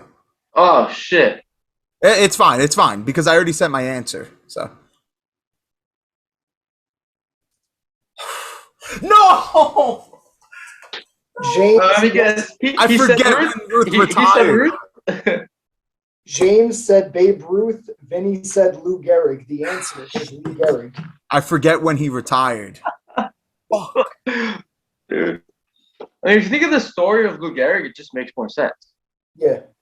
That's why, My other guess was going to be he's been mentioned multiple times on this podcast. It just so happened that I was talking about Lou Gehrig a second ago, and then you happen to guess miscellaneous 400. Like we were talking about him with the numbers about how the Yankees were the Yeah. that era with Ruth, Gehrig, and all them. We were just talking about Ruth too. It was obviously either one of the two. All right, Vin. Yeah.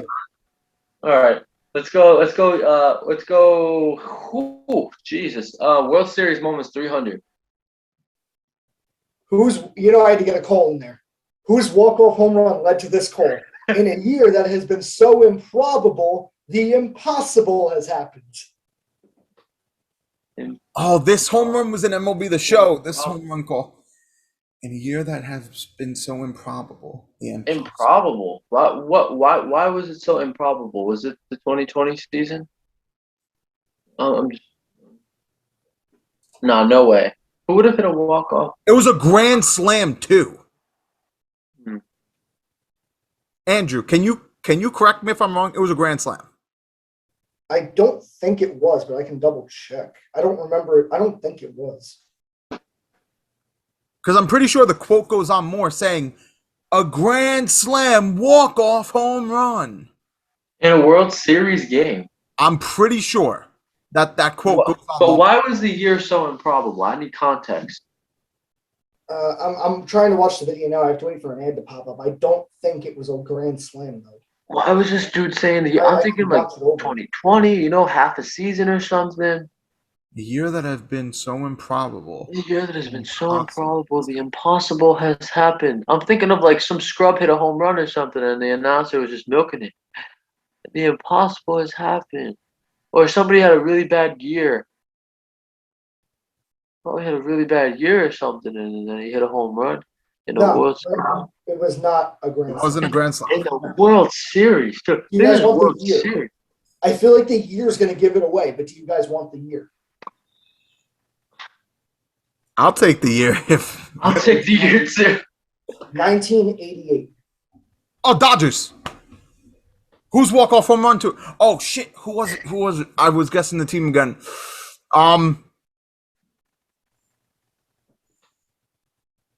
Yeah. Why was the year improbable? He probably didn't have a very good year. I guess. I don't know. Who was in the Dodgers World Series? Who the Dodgers beat? Vin, do you want to get that hint? Who the Dodgers beat? I'm thinking like if it was such a famous call, the losing team may have had a player who hit the home run. It wasn't to end the World Series, right? It was game one. Oh.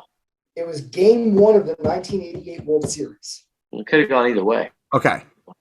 Vin, would you like to get the hint of who else, like what was the team that the Dodgers played?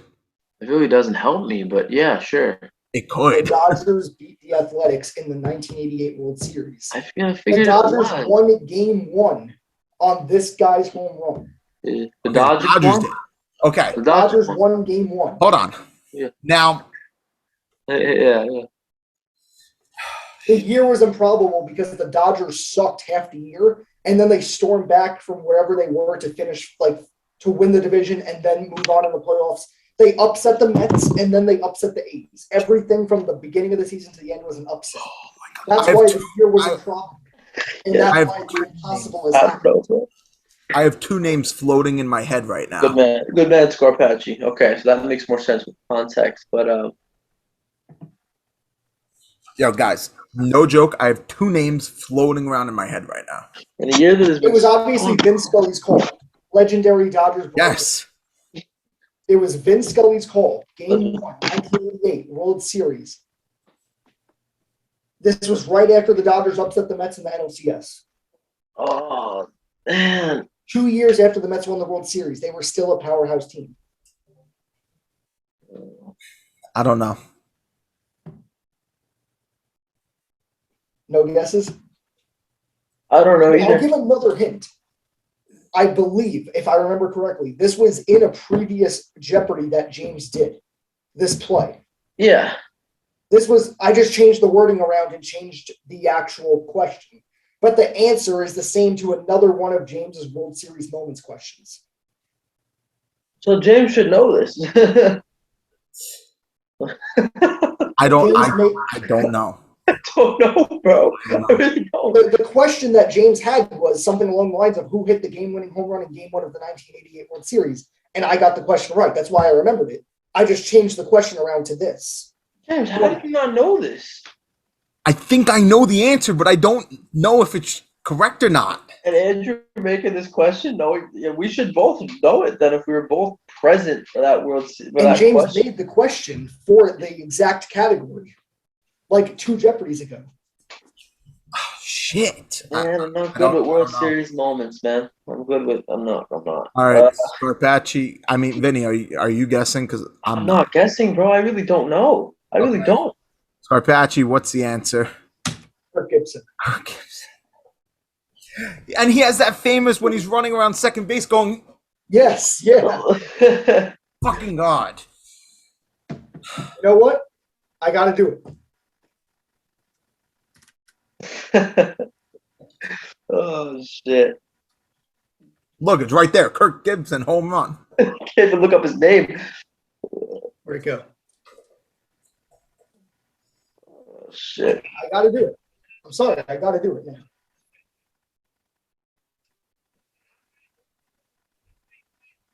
Holy shit.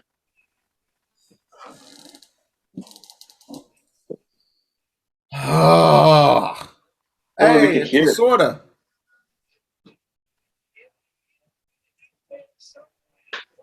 You know what's funny? He kind of looks like Mike Piazza.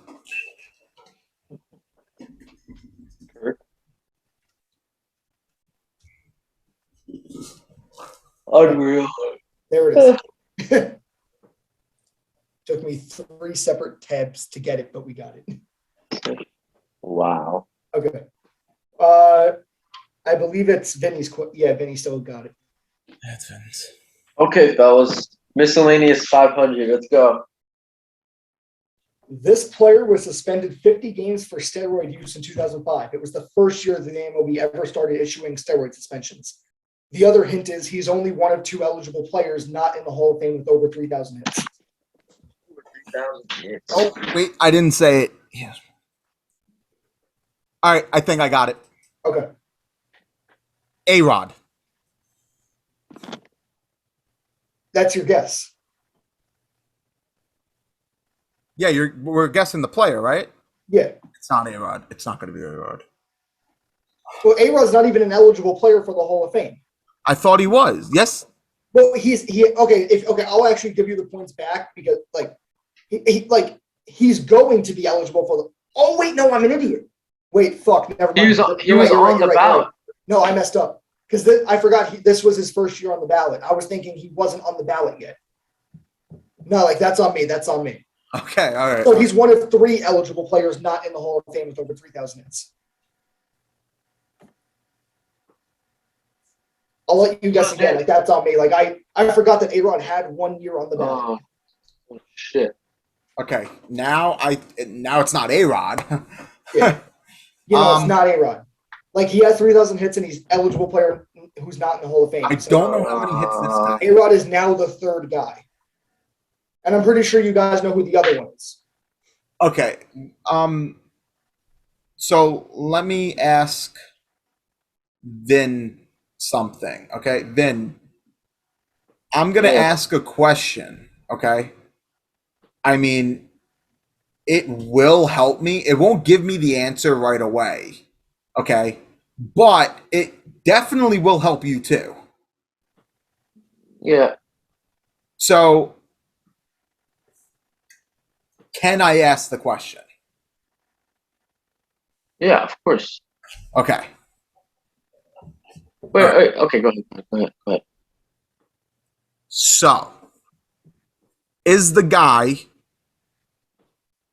all right? So he's eligible for the Hall of Fame, but did he already get voted out? Did he is he off the ballot? Yes. He's off the ballot. He was eligible for the Hall of Fame. He was not voted in because of his steroid use. Otherwise, he definitely would have been. Okay, so he was on it for years. Yes. And he never got in. No. So when you say 2 eligible players, meaning him, Pete Rose, and A-Rod are the only 3 guys who are not in the Hall of Fame with over 3,000 hits eligible for the Hall of Fame. Okay. Now, Okay. like Miguel Cabrera has 3,000 hits, who's not in the Hall of Fame, but Yeah, he's not yeah. eligible for the Hall of Fame. Okay. Same Yeah. thing with Pujols. Wow. So it's Okay. people that are on the Hall of Fame ballot or were on the Hall Yeah. of Fame ballot, but aren't in the Hall of Fame with over 3,000 hits. The other hint is that he was one of the first people ever suspended for steroids. Okay. There's Okay. 2 hints to get the guy. So can you give us what year he left baseball? Yeah. Or is that too much? No. No, it's not too much, or no? No, You can't it's give- not. I'm looking it up now. James, are you okay if he tells us what year he left? What was his last year playing? Yeah. Okay. Like this guy, he's really like a forgotten non-Hall. Like everyone thinks of the guys who aren't in the Hall of Fame because of steroids as Ruth, Bonds, Clemens, whatever. This is a forgotten guy. He would 1,000% be a Hall of Famer if it was not for the 50-game suspension. Wasn't he a first baseman? Yes. I forget his fucking name. He played for the Twins too, didn't he? No. No? No.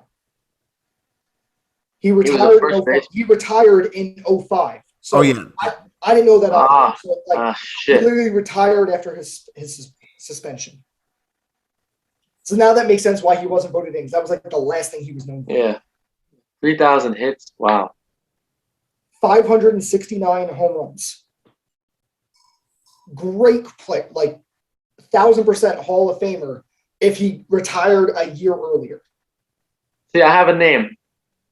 I don't know what. I don't know what position he played.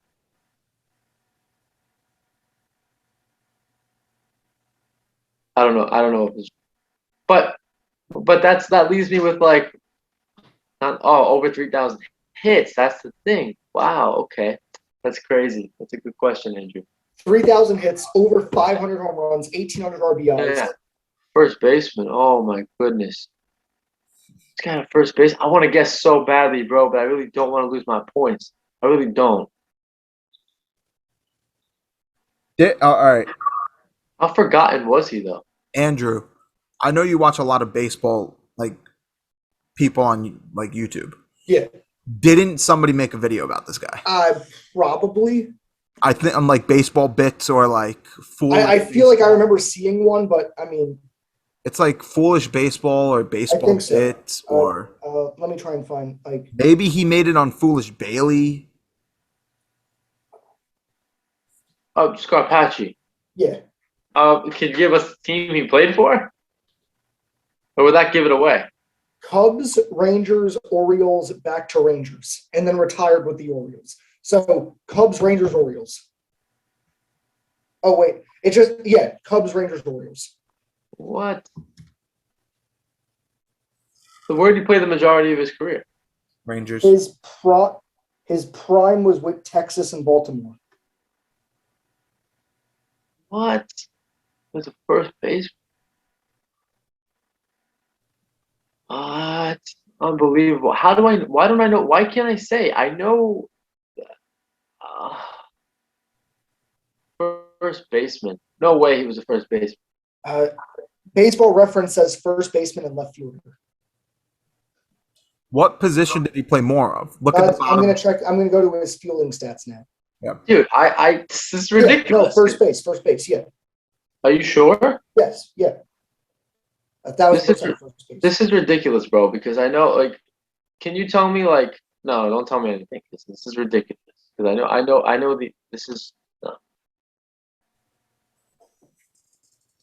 He played the majority of his career with Texas, you said. It was Yeah. 3, 4, 5. He had 2 separate 5-year stints with Texas. So his stints with the Cubs wasn't really a big No. thing. He played like his start of his career was with the Cubs. Then he went to Texas, played 5 years. Then he went to Baltimore, played another 5 years. Went to Texas, played another 5 years. So what year did he leave the Cubs? 88. Well, like forget about the Oh. Cubs. Like it was Forget Cubs it. 86 to 88. Texas 89 to 94. Baltimore This guy- 94 to 97. Texas 99 to 03, and then Baltimore 04, 05. Why does this guy have so many home runs? His prime, That's like, a lot of home no, runs, his dude. prime home run years were like the end of his career when he was a steroid user. So that was, Yeah. But what team did he play with when he was hitting all those? it was the end of his Baltimore stint and the start of his second Texas stint. But he was really good with Texas his first time around too. He just wasn't primarily a home run hitter. Dude, a first baseman. He would 1,000% be a Hall of Famer if he retired a year before they started issuing suspensions. This is absolutely absurd. But I don't know the answer to this question. This is unbelievable and unacceptable too. Very disappointing. The fact that neither of us must know the answer. Like, I forgot about this guy too, but when I started doing more research, I was like, this guy really is. I was able to get the guy's position. I know who this is. Yeah. Some YouTuber made a video about him. Whether it was Foolish Bailey or Baseball Bits or I Talk Studios or just the list goes on. Like, somebody made a video about this guy. Oh my goodness gracious, dude. Oh my goodness. That's a fuckload of home runs.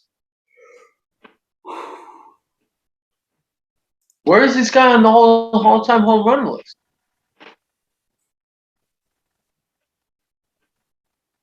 There's no way I don't know. 13th. 13th. How do I not know his name? Because he's forgotten. Like, because when everyone thinks of the steroid non-Hall of Famers, it's Clemens, Bonds, Sosa, McGuire, and That's why I was gonna say Sosa at first, but then you told me what. No, I know it wasn't Sosa. I knew it wasn't Sosa. like, I'm thinking everyone thinks Clemens, Bonds, and who am I missing? Clemens, Bonds, McGuire, and yeah. Sosa. Ramirez. Yeah, this is like the forgotten guy out of that group. What the hell? Oh my lord! 13th on the list. Yeah, 13th all time. And he stopped playing in 2005. Yeah, Oh, he's 17th all time in RBIs. what on earth? What nationality is he? I'm pretty sure he's white. Hispanic. Oh, he's Hispanic? He in white. Is he light skinned? What? If he ain't light skinned? I mean, I guess. There's just this is just an anomaly. This question is an anomaly. This is. I'm a loss for words right now. I'm absolutely. He's from Cuba. He's He from was Cuba. born in Cuba. Dude, the fact that he doesn't even know it. Who? Him. Who's him? James. Oh, yeah. This is like. I got to think about this. The MLB app has him listed as the first baseman also. Unbelievable. I cannot believe. See, I know guys, if they played in 2007, 2008, if they were playing in that year, that's when I know them. That's just me. So this isn't really my wheelhouse. Okay. 86 to 05, retired right after his suspension. Or like right around the same time. Dude, I have to know the answer to this question. There's just no way that I don't know the answer to it. Okay, hold on. He's got to be a name both you guys have heard. Hold on. Yeah. Hold on. Hold the ropes. Hold the ropes. Everybody hold the ropes. Let me just go through this again. Okay. Andrew, confirm the correct things. First baseman. Yes. Ranger. Yes. Oriole. Yes.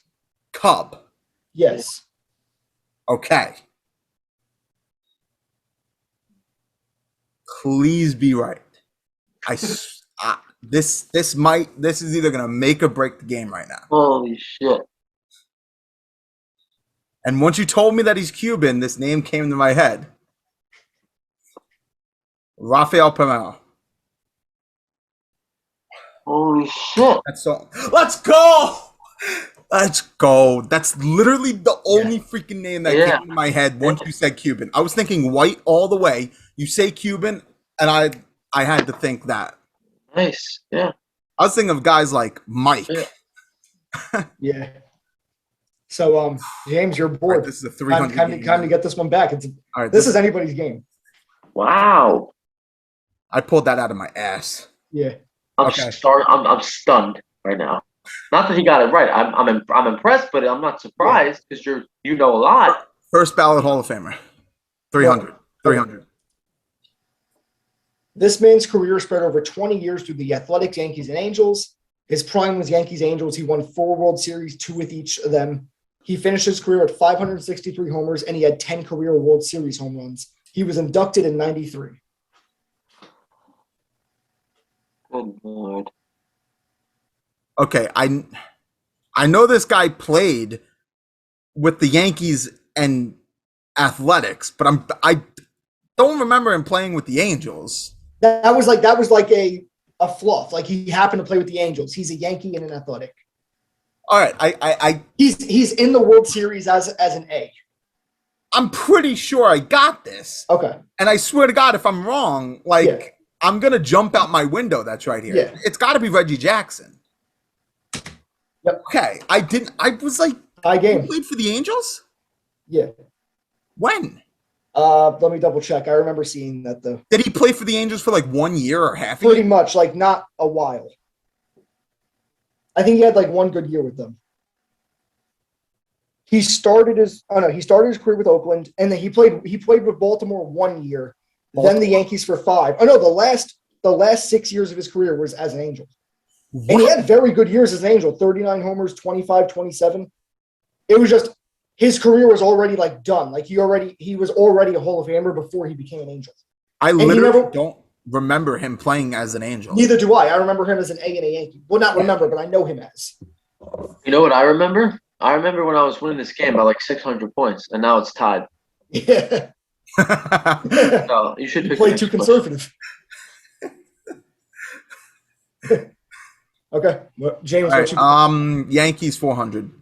This is the best back and forth game we've had, I think. Yeah, I know. Yeah. Yankees 400. Yeah. There is one number retired for 2 separate players. What is the number and who are the 2 players? Yep. Okay. The number is 42, and it's for Mo and Robinson. Okay, you're technically not wrong, but I don't want to give it to you because that's not what I'm looking for. But I'm right. It's really not it. No. I'm right. I really don't want to give it to you. No, I'm right. I am right. I really don't. But why wouldn't you give it to him though? Because the question had a real purpose, and he just took that purpose away. I don't understand. So was Mariano Rivera's number specifically retired because 42 was specifically retired again for a second time for Mariano Rivera? The baseball retired 42, and then the Yankees retired 42 for Rivera. Yeah. But I'm right. You technically are, but I really don't want to give it to you. Hold on. Okay. That's okay. not the you know whole what? Okay. Let me do something real quick. Okay. I'm going to call my brother, and I'm going to ask him the same question. And if he says Mariano Rivera, I take the points. If he does not say Mariano Rivera, I won't take the points. How about this? Can I give you guys like a hint to the real question? Huh? Can I give you guys like a hint to the question? Because this was a really good question that I had, and it was for a Yankees purpose. I got it right though. I guess. Yeah. But the Yankees. But this is the Yankees. The Yankees didn't retire Jackie Robinson. It's 2 Yankees, Yeah. and it's the same number retired twice. And the now, Yankees. I can give you one of 2 hints. So I have 2 hints. Pick 1 or 2. Just give me both, bro. I feel like that's going to give it away. Not for me, probably for him. James, do you want both hints? I want the points. Can we continue with the question though? Okay. Yeah. Okay.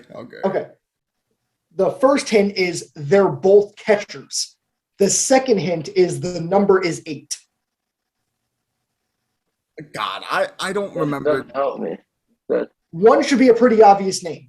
Listen. And what I'll say is the one guy retired. The next guy became the Yankee starting catcher the following year. Hold on. Let me ask let me ask Vinny if Okay. he'll be okay with this. Okay. Yeah, Vinny, call your brother. can I? No. I wasn't gonna call my brother. Can I ask him another question? Like, Yeah, you can call your question. You can ask him. Yeah. okay, does he have a total as a manager and a player 10 rings? Yes. One Okay, of them got it. does. But that's Wait, one guy. That's Hold one on. guy. Wait. I only know the one guy, so I don't have it. I only know the one guy. So I know one. Wait, Vinny, do you know either of them? No, You don't know either of them. I don't know either. Wow, I can't believe that question didn't give away one of them. He's Yeah. the only player to like do it like that. Well, maybe I know one, but I You never heard of the definitely guy that has a ring for each finger? no. What year was he the manager? I don't remember. He never won as a manager. Let's just say that. He has 10 rings as a player. Oh, okay. Then that's useless. What? He won 10 rings as a player. And Yeah, he has how the long most did he rings all manage the time as a Yankees? player. What? How long did he manage the Yankees for? He was back and forth as a manager like 3 times. Okay, so here's what I'm going to do. I'm going to give you guys the exact timeline of everything. And if neither of you can get it, James will call his brother, and if he guesses the same thing that you first guessed, we'll give it to you. Okay. But this is what I'm going to give you guys every single hint possible for this question because I want a guess. Okay. So this guy started his career, and I mentioned his name earlier in the show when I said the Yankees had their batting order based on they had their numbers based on their batting order. I said Ruth was 3, Gehrig was 4. This name, I said he wore number 8 because he was 8th in the batting order when he started his career. He happened to be the Yankee starting catcher. He retired. Then the next guy took on number 8, who was also the Yankee starting catcher. That guy won 10 World Series over his career with the Yankees. They both wore number 8 after the second guy retired. Many years later, they retired both number 8s for these 2 catchers who started back to back. The reason the first guy wore number 8 is because that was his batting order when he started, when the Yankees had numbers like that. Then obviously that didn't last for a while because it can't last like that. Like it's not feasible. So he happened to wear number 8 his whole career. He retired. Next guy comes on, Yankee starting catcher, also wears number 8, wins 10 World Series in his career. He played with DiMaggio and Mantle, so he played through both of their eras. The first guy played with Ruth and Gehrig. And then the second guy retired. And then roughly 20 years later, they retired number 8 for both of these guys. Okay. I seriously have no idea. There's only 3 Yankee catchers that ever come to my mind like that were like that, back then. Not like, 40, 50 years ago, but like back then, meaning like, before 2000. There's only 3 that come to my mind. And one's Yogi Berra, the other one's Joe Torre, and then the other one is Joe Girardi. And I know neither of those 2 played before Yogi Berra. So Yogi Berra is the second guy. Yeah, I know. So I don't know the answer. Yogi Berra took on the number 8 after filling in for this guy who retired. And I mentioned his name earlier in the show when I was saying this guy wore number 3 because he batted third. Ruth was Ruth, Gehrig. And I casually said this guy wore number 8. He was the catcher. So I don't know. No, I have no idea. James Call my brother. If he says Mariano and Jackie Robinson, it's yours. If not, we skip and move on. Andrew, you should have been a little more specific in the question. That was as well. Yeah. I was as specific as it got, but neither of you know the. Vinny, did you know it was Berra after we said it, or No? Really? No, I don't know any. I didn't even know Yogi Berra was a catcher. I had no idea. All right, I texted him to see if he can call real quick. Okay. So do you want me to press the space bar anyway? Yeah, I think you should. Well, yeah, because it really doesn't matter. Okay. The first guy was Bill Dickey. Bill Dickey. Yeah, I didn't. Forget about it. Okay, so go to the board. Yeah.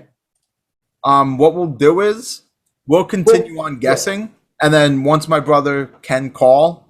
I don't know if we should do that only because, like, the whole change of the game is going to be based on what the points are. So, like, the way you guys will play are different depending on what the score. Well, then you know what? I'll just force him to call me. Okay. But Vinny, you did say earlier on, like, why aren't you giving it to him? Why aren't you what? Because I asked you later on, I'm like, do you want me to Yeah. give him the points? And you said it's up to you, meaning you don't want me to do it, but you wouldn't care if I did because No, it's totally up to you. It's totally up to you. When I first said I don't want to give it to you, your response was why, which means you acknowledge that it had some truth. Yeah, because it absolutely is true. Okay, so I'll give. I really don't want to give you the points, but if you're all right with it, I will give him the points. I mean, of course, I'm not all right with it, but he's right, and it absolutely is true. And the thing He's giving me the points. All right. I just think you should have been more specific with the question. I was as specific as it got. Like, I wanted the number and who the two players were. You should have said maybe these two catchers. He wouldn't have thought, or these two. I did. I gave you the exact timing of but who they were. in the question, bro. In the question, I thought that would give it too much away. Yeah. Let's go. I thought that would give it away too much. That's why I didn't, until you guys didn't know it. That was when I gave you all the It's all good, bro. It's all good. Okay. First ballot. I'll come back anyway, ready? First ballot, Hall of Famers, 400. This player spent his entire 23-year career with the Orioles. Despite only a 723 OPS, he still managed to get 92% of the vote in 1983. This is primarily due to his 16 Gold Glove awards. He also I got it. Who is it? I know who this is. Brooks Robinson. Yep. Fuck. And this is a tie game. Comeback, my boy. This is a I was tie gonna game. say fucking Cal Ripken Jr., bro. I knew exactly. Yeah. Okay. All right, let's go. Let's go tie game, boys. Let's go World Series 400. Who stole home plate in Game 1 of the 1955 World Series? Oh man, I'm gonna be really pissed if this is the correct answer. And Dude, I don't know anything before like 2008. So 1955 is like 50-50 for me, you know, because that was kind of a long time ago. You know, so. I know Vinny's gonna play the rest of this game conservatively. That's not necessarily true. lead, I know I wasn't conservative with the last question because I knew the answer. You know what I mean? But this is like some. This is like because first you gotta know who the hell. Yeah. It was the Dodgers. Got it. I got it. Jackie Robinson. Yep. Son of All a right. bitch. I thought it was Jackie Robinson. Listen, agreed to the hint, right? I was gonna guess Jackie Robinson Yeah. before you said the Dodgers, but as soon as you said the Dodgers, that solidified it for me. That was it. Okay. And now, which category? Okay. World Series. Oh, shit. Oh, wait. Yeah, that's there. It's there. I was Yeah. fucking with you. All right. This is the best question of the game.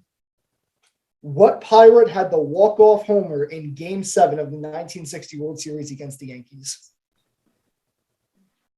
I know one Pirate. And he's gonna say Barry Bonds. No, I know two Pirates. Like famous Pirates. Oh, Famous. hold on. Let me see if you. I'm not guessing the answer. I'm guessing the other pirate that Vinny knows. Is it Yes. Roberto Clemente? Yes. I saw your mouth go before you said the R. Roberto Clemente was on this team, but it wasn't him. Oh shit. He was on this team. Wow, so it wouldn't have been a bad guess if I would have said it. No. Oh wow. Would have been wrong, but Oh yeah, that's true. Yeah. He was a mediocre player, but this player is known for this hit. This is one of the most famous home runs in baseball history because the Yankees were World Series favorites. They had the lead going into the bottom of the ninth, and this guy ends the Yankees World Series. It's awesome, yeah. Like, my grandfather still is pissed about this, listening on the radio as an 11-year-old. My grandfather still bitches about this. okay. Well, Andrew, remind me if I ever meet your grandfather to bring this up. Okay. Because this is when my grandfather was first getting into baseball as a Yankees fan. Okay, Andrew, is there a chance that I've never heard this name before in my life? Probably. I mean, let's put it this way, the only reason you would have heard this name is because of this play. Okay, so I don't know the place, so I didn't know the name, pretty much. Yeah. I don't know the answer. It's like Yeah. Yeah. I didn't think either of you would get it, but it was a very big 500. It was a very it's a 500-point worthy question. I'm out. I don't know. You guys don't know it? I don't know. Bill Mazeroski. Yeah, I had no idea who the fuck that is. So I knew. So even when this was probably the only question that I wouldn't have got if I was taking this on the fly. So I knew I knew of the play where the Yankees lost the World Series in Game 7 that year. I didn't know who the guy was until I started looking up big World Series moments. I'm like, oh yeah, I remember my grandfather bitching about this still to this day. So Jane, no, who got James. That's me.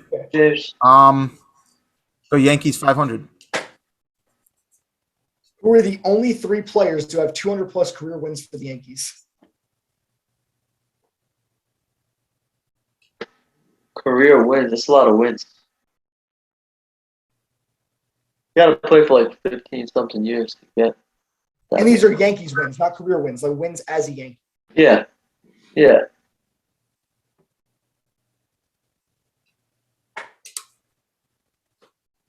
Are they all in the same time frame? No. All over the place?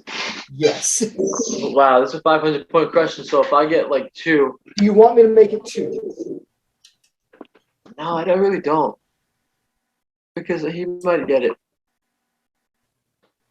But if you get a 2, I might get it too.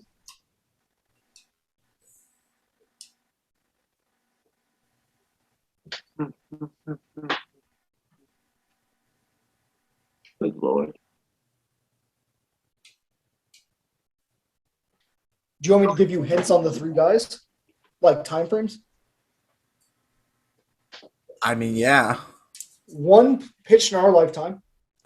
The other guy pitched at the heart of the Yankees, World Series championships. He was on the string where they won 5 straight from 49 to 53. And then the other guy, I actually have to look up on it. I know it was even before that. So one guy I completely forgot about until I looked into research for the question. Let me look it up quickly.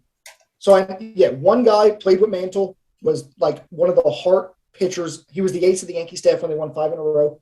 Other guy, he was on the World Series teams in our lifetime, or the one in our lifetime, and then right before that, the 4 in a row there, or 3 out of 4. So one guy you should get. The second guy I think you should get. The third guy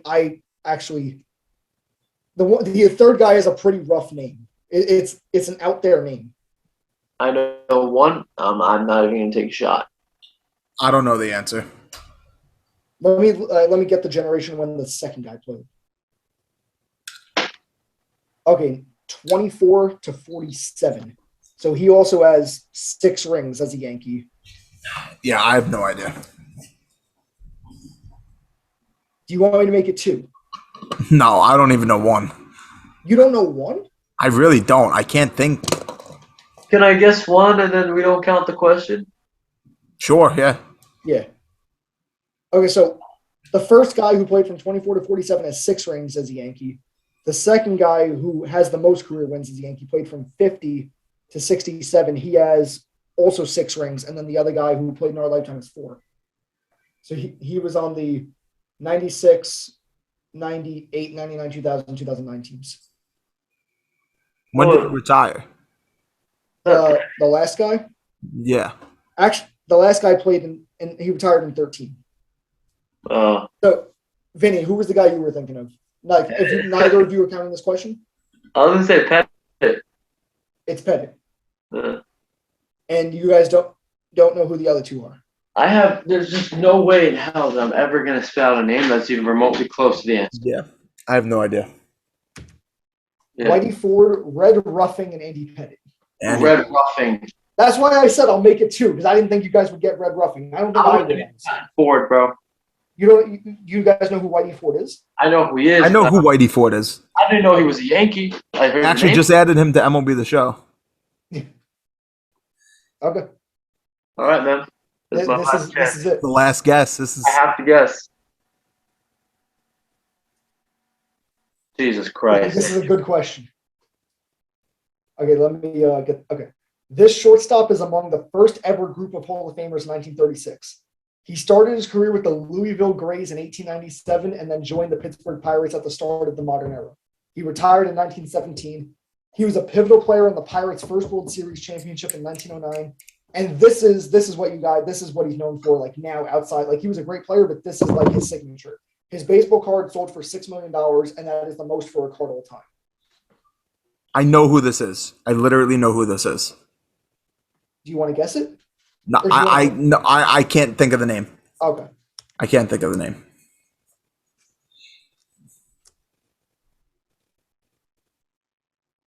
Vinny, you got to guess. Yeah, you're funny. He was short. He was short. I know that.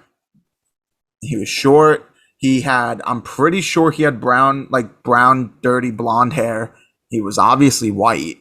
I mean, Is this like a crazy name, Andrew? What is his name? no, it's not He's a very famous all-time player. No, I have no clue. I have no idea. I can't even guess. I can't even spit out a name. He's in MLB The Show. I literally have his card. I've had his card every single year since it's been released.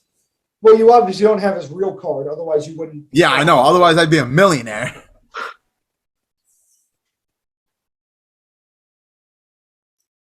Forget it. I'm absolutely baffled. This was Ty Cobb's running mate up the middle. Ty Cobb was the Tigers' all-time second baseman of like a little bit later on. Like he played with Ty Cobb for a good decade, the two of them up the middle. This is the iconic, probably the most iconic up the middle duo of all time. It's Ty Cobb and this guy. Okay. They were both in the Hall of Fame 1936. They were both in the inaugural class with Ruth. Okay. Who is it? I'm not Oh, guessing. yeah, actually, it's probably not worth you guessing because if Vinny doesn't guess, then. Yeah, I know. I'm not guessing. I'm not guessing, bro. I don't even have a name for you. I want to take a guess, but I want to take a guess when the points don't matter and Vinny has already conceded. But what if Vinny gets it and wins? Then that sucks for me. That's not gonna happen, dude. I don't even know what more hints I can give because the baseball card thing is what he's known for nowadays. But he was one of the greatest baseball players to ever live in that era. 1,700 RBIs and 722 stolen bases. Holy shit! This guy did everything. Let me think of a name. I don't know, bro. I have no idea. Is it Rogers Hornsby? That's your guess? Yeah. It's Rogers Hornsby. Yeah, it's not. That's the only fucking name that James, did you say it's Rogers Hornsby? No, Vinny got it right. Vinny got it right. Wait, you think Vinny got it right? Yes. I didn't get it right, bro. That's the only name that came. Okay, wait. So do you want me to press? Do you want me to press the space bar, or do you want me to press the button or the plus or minus button? I don't know. How do you want this one to go down? He's not guessing, so press the space bar. Oh no! That's the other name, Listen, bro. Hold on. Time out. I would have gotten it wrong too. You know who I was guessing? For the life of me, I was guessing Harmon Killebrew. Killebrew. That was the other name that I had. That's the name that I was thinking of. I had Killebrew and I had Hornsby because I had Harmon. There's Harmon, Honus, and Hornsby. So I was thinking. Killebrew played in the 50s and 60s and 70s. I didn't know when he played. Yeah, that's me too. He was never a Pirate either. I didn't know what team he played for. I didn't know. Then why would Killebrew come to your mind? Listen. I didn't know what position he played. I don't know what team he plays for. Ever. So why would both of you think Killebrew? Where does that come from? I have no idea. Maybe the H. It's the H. That could be. Harmon, Honus, yeah, that could be it. Yeah. Well, Hornsby played in 1915, so that couldn't have been it. Hornsby was yeah. He was a great player, though. Yeah, no, Hornsby, that was a good guess. Killebrew, I don't know where that one came from. Dude, imagine if I remembered Honus Wagner's name. No, that was listen, Vinny, if you got that right, you would have been Gibson's home run, literally. Yeah, Dude, I would have been the greatest Jeopardy player of all time, bro. That was the best. That was the best game we had yet. Even though it ended up with us being completely 900 points apart. You know, but it came down to the last question, the last space bar. Yeah. Yo, good game, boys. Good game. I like that one. GG. GG. GG. That was no good. win streak for me, I guess. Yeah. All right. What do you guys think of the? What do you guys think of the questions and everything? Amazing Jeopardy. I still should have automatically gotten those points right anyway, but it's all right. It's all right. 42 for the win. 42 for the win. But it was too much, like, from World War I to the Cold War, and that's out of my league. That's not my wheelhouse. Let me just say, it was also pre-World War II with the Honus Wagner. Pre-World War One. Yeah, pre-World War One, I meant. Yeah. Jesus, dude. Well, guys, listen. I have a top 5 list. I wrote top 10, but I don't know why I wrote 10. It's only 5. So this is how I have it narrowed down. The first, okay, so it's 1, 2, 3, 4, and 5, obviously. Number 1's worth 10 points. 2 is worth 8. 3 is worth 6. 4 is worth 4. And 5 is worth 2. This is a top 5 list that I created, okay? Obviously, whoever ends up with the most points at the end wins if you want to do it by points. If not, you just want to guess away and have a little fun, you could do that too. So all right? You're telling me there's a chance that I can go 0-2 in one Jeopardy, in one podcast episode. Yes. All right, bring it on. Let's go. Let's do it. Okay. Let's do it. So the top 5 list is best players to not win a World Series.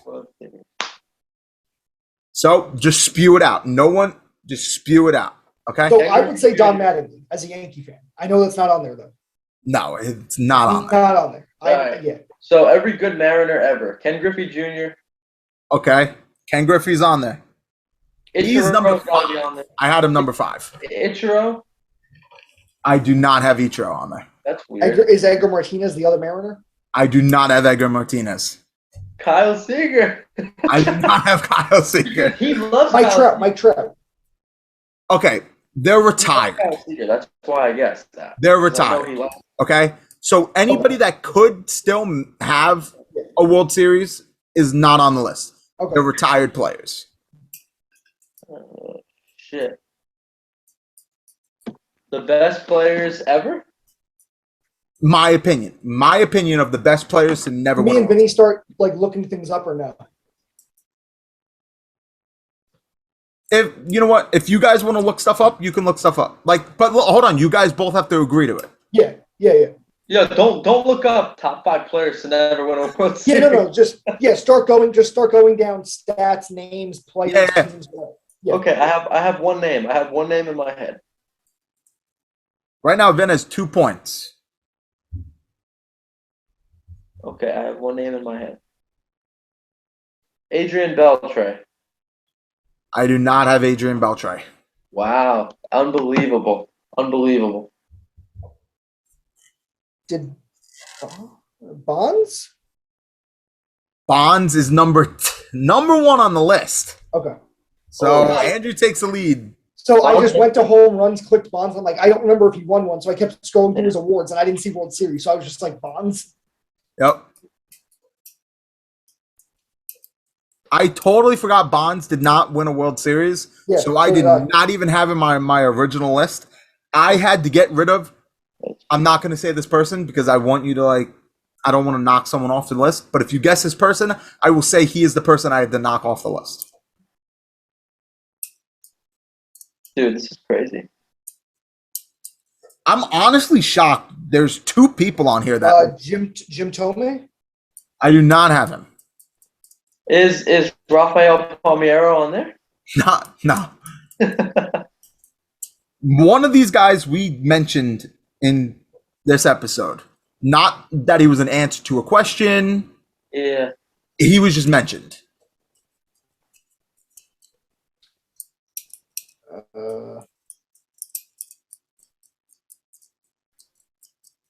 Well, Manny Ramirez won the World Series in 04 and 07.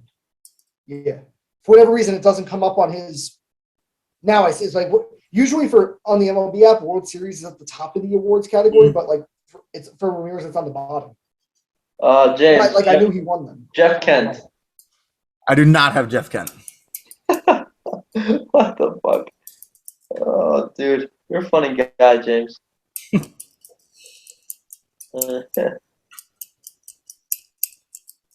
Great player, great career, by the way. Willie McCovey.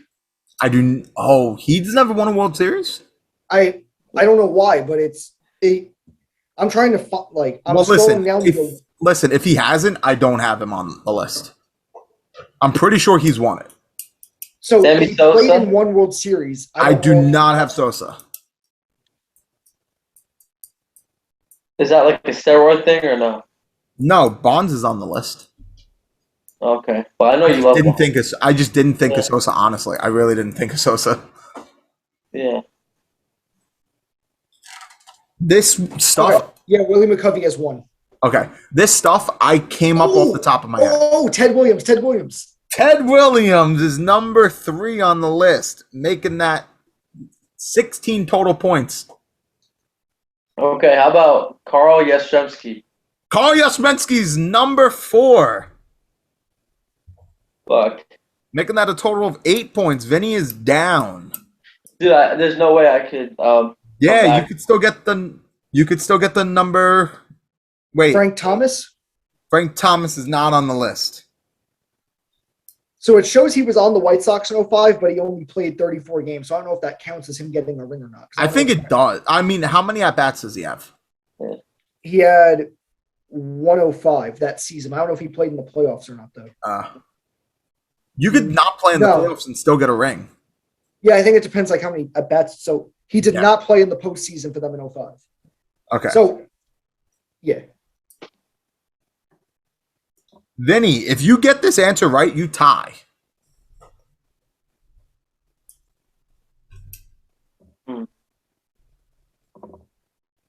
I can't believe that this guy is he's number 2 on the list.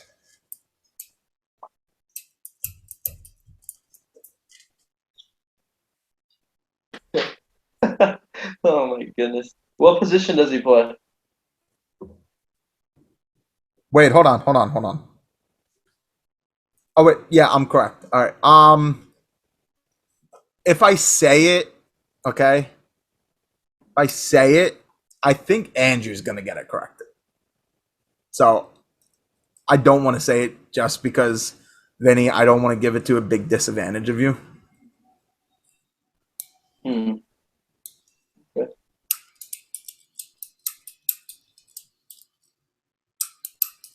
So it's a Yankee, I guess. Mike Piazza? It's not Mike Piazza. Do not have Mike Piazza on the list. No.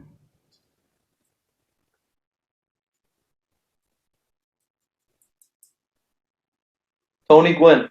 Giambi? I do not. Neither of those guys know. Dude.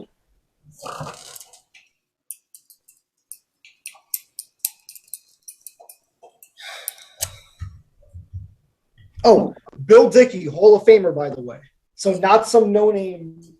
I do not have Bill Dickey. No, he won the World Series with Ruth and Gehrig.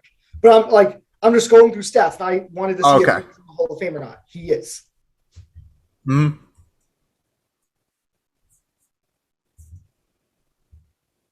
Sure.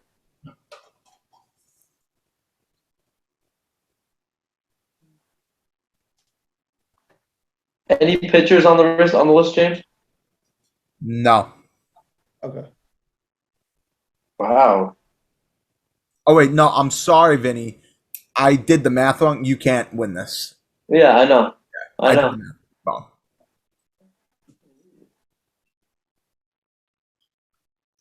So Andrew has already won, but it's all right. You win the majority of the guesses if you get this right. Yeah. Dave Winfield? No, he's not on the list. I can't believe you guys aren't getting this. Why is Tony Gwynn's not on the list? If it's a guy I should know, that's what I'm. It is. It is. Yeah. It's a guy that you both should know. You both. And I don't care. Or Listen, Strawberry. not Strawberry. Strawberry won it with the Yankees. Oh yeah. Played recently or no? So did No, Jordan. listen. This dude, I don't care if he has played, Yeah. okay, pre-60s. Vinny, you should know this. Why should I know this? Because you just should know. This guy is a well-known baseball player. Like, There's no way Jackie Robinson didn't win one. listen, he's not like a Bill Dickey where no random person wouldn't know his name. No offense. He's a Hall of Famer. Okay, come on. There's plenty of Hall of Famers where I'm like, I've never heard of this guy's name. No, okay, yeah. Jackie Robinson did win in 95. Yes. Or 55. I can't believe you guys are blanking on this. You said pre-60s. I'm 1,000% sure he played pre-60s. Okay. Dude. Good lord. Yeah, he played before the 1930s. Okay? Dude, I'm not fucking getting this. He's had a 24-year career.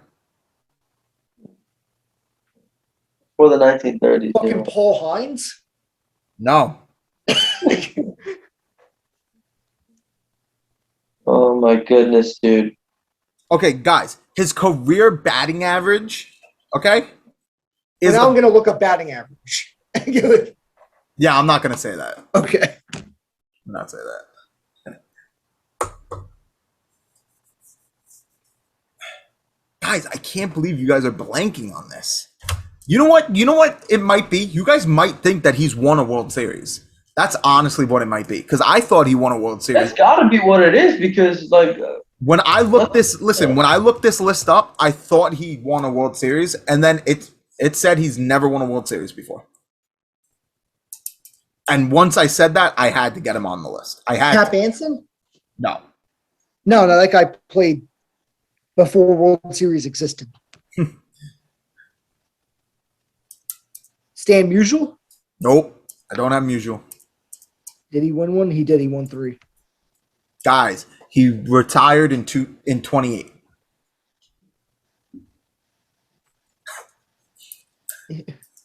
Okay, guys, think of Wait. Oh. think of timeline, okay? Think of the timeline. I don't know these guys, bro. Guys, both He look at me. retired in 28? 1928. Guys, both look at What me year right did he now. start? 04? 1904, yeah. Okay, guys, both look at me. Wait, off the phones real quick. Okay. I'm going to tell you something. This is a major giveaway, okay? Remember what I said earlier, okay? We talked about it. Think of the timeline. Think of timelines with players we talked about today. Honus Wagner. It's not Honus Wagner. You're getting close. You're close. Oh, Rogers Hornsby. No. You're getting close with the timeline and connecting the dots. Billy Hamilton. No. What did you say? There was another Billy Hamilton in like the Yeah. Yeah, previous back. time. The stolen base guy. He stole a shit ton of Yeah. bases. Guys, Like I don't know if they're related or not, but This guy was a great player, bro. This guy was a great player. yes. He's known as one of the greatest players. Ever? Yes. Walter Johnson. No, It's he not a was a pitcher. And it's a name we mentioned today. Yes. With Honus Wagner. Rogers. We already said Killer Brew played in the 50s. It's Dude. not them. It's not. What are you talking about, bro? You're talking some mad stupid shit right now, bro. I can't believe you guys aren't getting this right now. Ty Cobb. Ty Cobb It's won. Ty Cobb. It is Ty Cobb. He did. No, the list said he never won a World Series. Oh my god. 1909, Detroit. Yeah, bro. Wait, how is that not 1909? Wait, let me see this.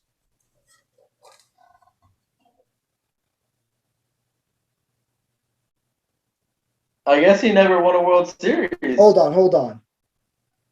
Dude, Ty Cobb is a legend, bro. I guess he never won a Wait, World Series. wait a second. Ty Cobb. Did he win Why it? did I say the Pirates? Wait. Oh shit! Who's the other guy, dude? Why did I think him and Ty Cobb were on the same team? Who? Honus Wagner? The reason Ty Cobb never came to my mind was because I thought Ty Cobb was the second baseman with Wagner on the Pirates, not the Tigers. He was pretty much a career. I was gonna say Lion, my dumb Tiger. He was a career. He played against the Pirates in the 1909 World Series. Oh yeah. Okay, so I botched my question too. I didn't say We in wouldn't the have question. known. That wouldn't have helped us anyways. Let's face it. So Well, the thing is, I didn't say in the question that Ty Cobb was the answer. Was part of it. I said after the. Listen. Okay. The only 3 World Series he's ever played in was 7, 8, and 9, and the Tigers lost all of them. So I was thinking he won the World Series in 1909. For whatever reason, I thought he was teammates with Wagner. It's okay. Who's the other one? Give me a time frame for the other guy. You already got all 5.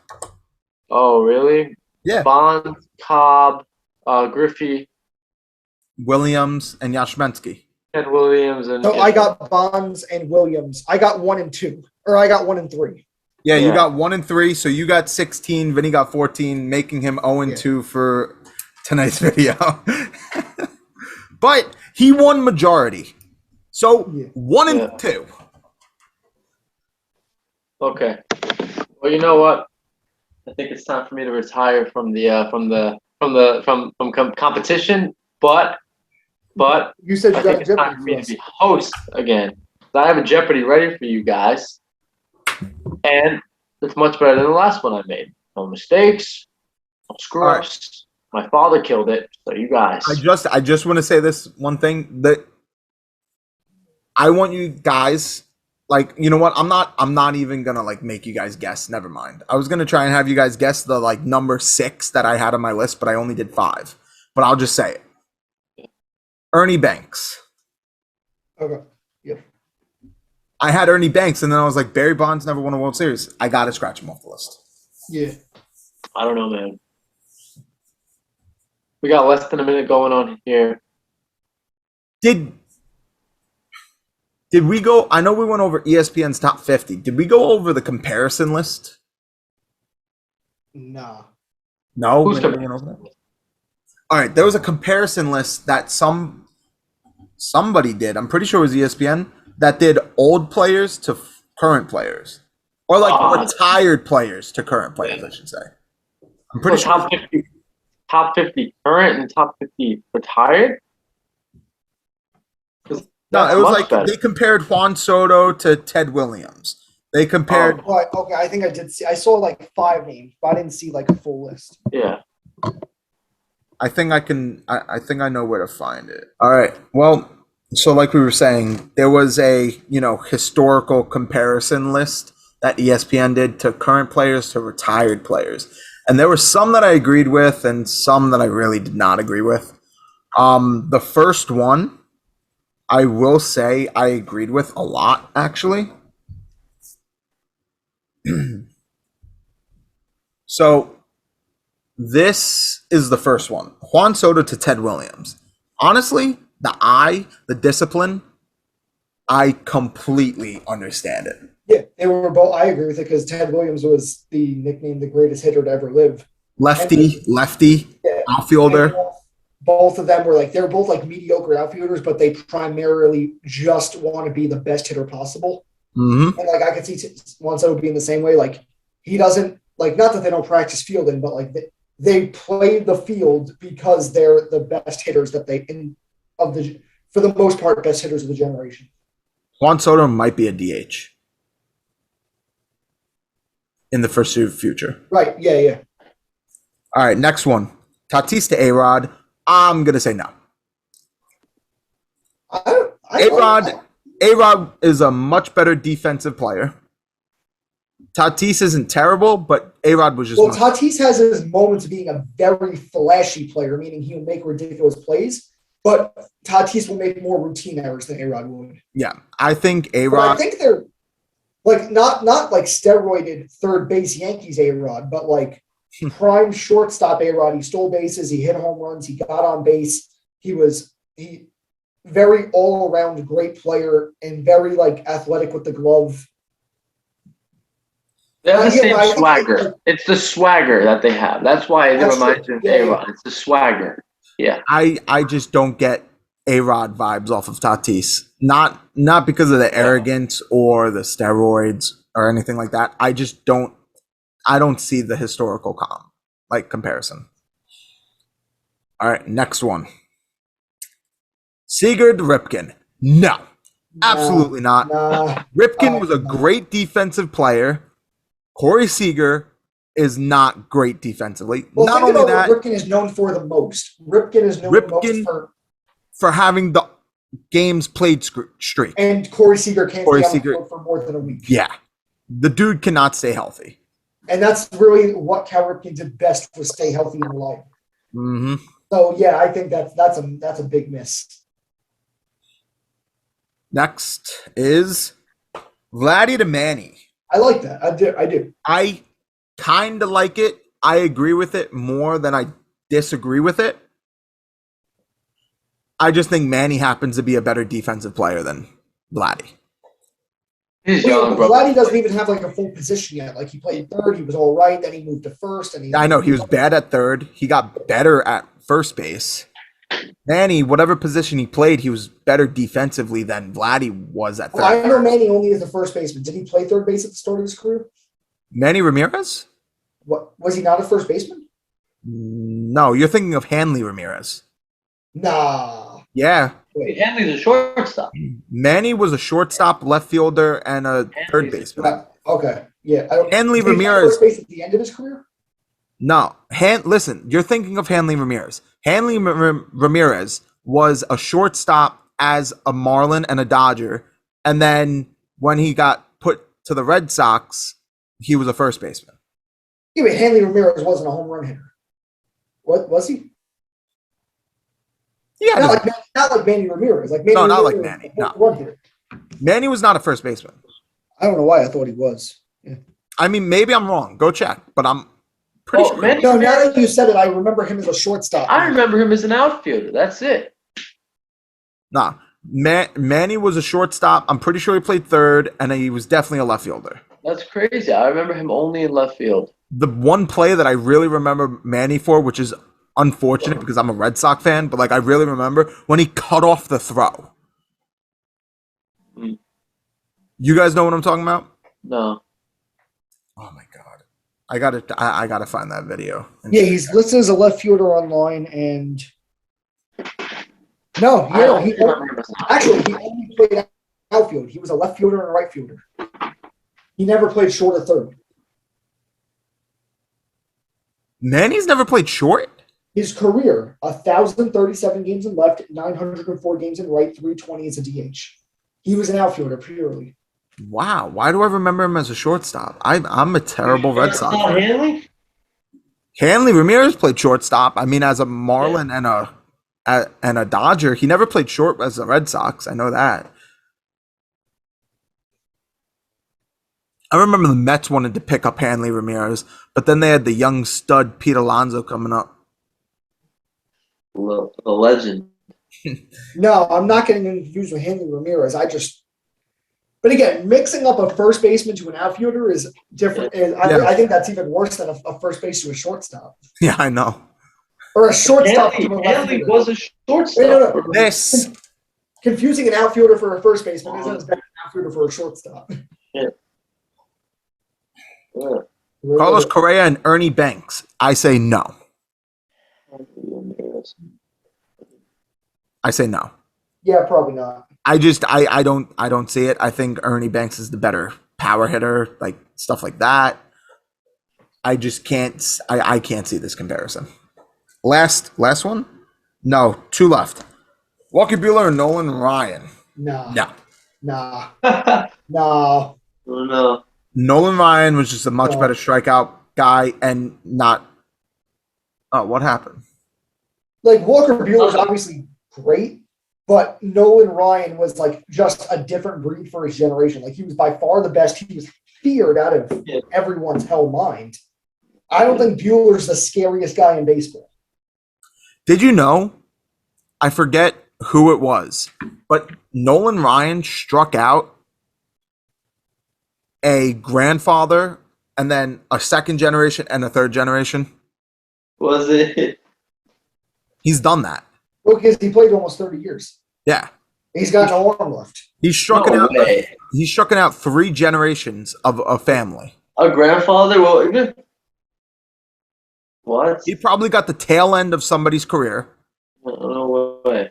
Yeah. somebody else's career, and then the very beginning of another person's career. Yeah. Well, I mean, I guess so. I guess if like Ken Griffey and Ken Griffey Jr. played together, so Yeah. even if the father and son played a couple years apart, he could have struck them out, and then like Ken Griffey Jr. for example, like the father's kid could have been a rookie. Yeah, I get it, but that's crazy, dude.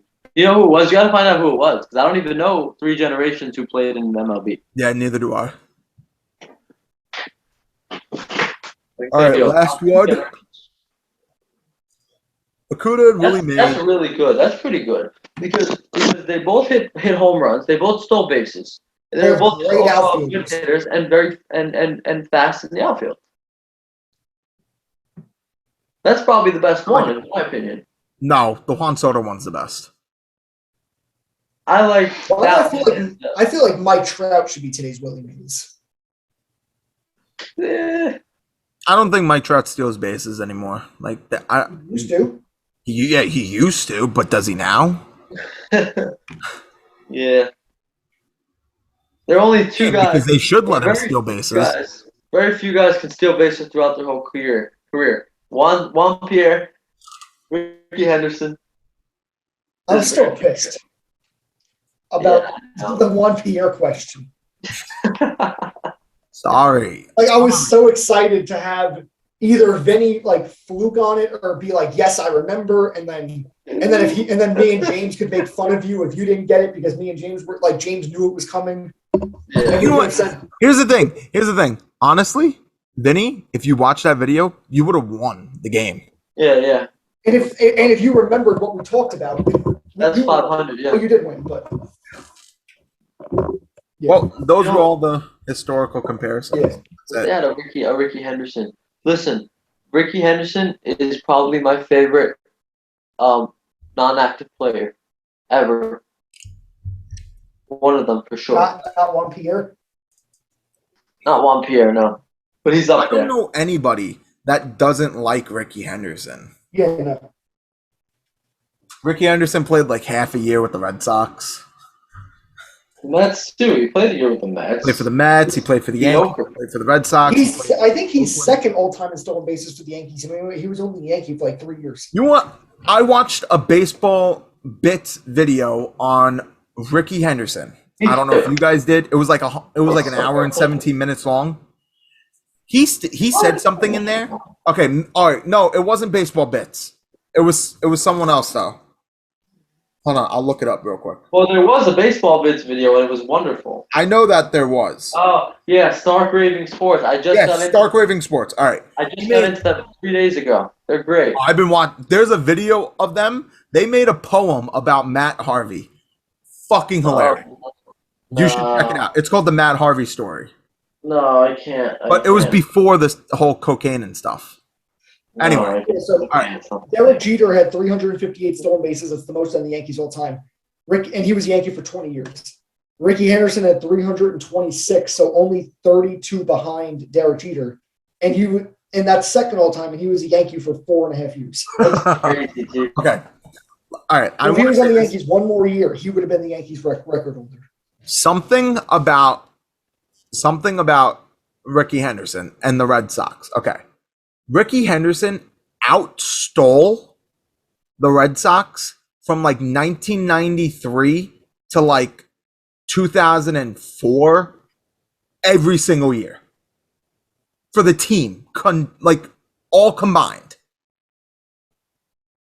It was like something like, oh, no, it wasn't every year. It was every stolen base for the Red Sox, all those years combined, compared to just Ricky Henderson combined from those years. He outstole the Red Sox. He probably did that for most teams. What? He probably did that for most teams. Probably. But I mean, Stark Raving Sports only said that about the Red Sox, so that's the only reason why I know. Yeah. It was insane. Ricky Henderson, living legend. Just saying. He's alive, right? He's not dead yet. No, I think he's alive. Yeah. Yeah, living legend. You know, he played in the 80s. So. Well, it doesn't mean he didn't die. I mean, it means he most likely didn't. Yeah, it also doesn't mean that he didn't die. I mean, there's over 1 million different ways you could die in this world.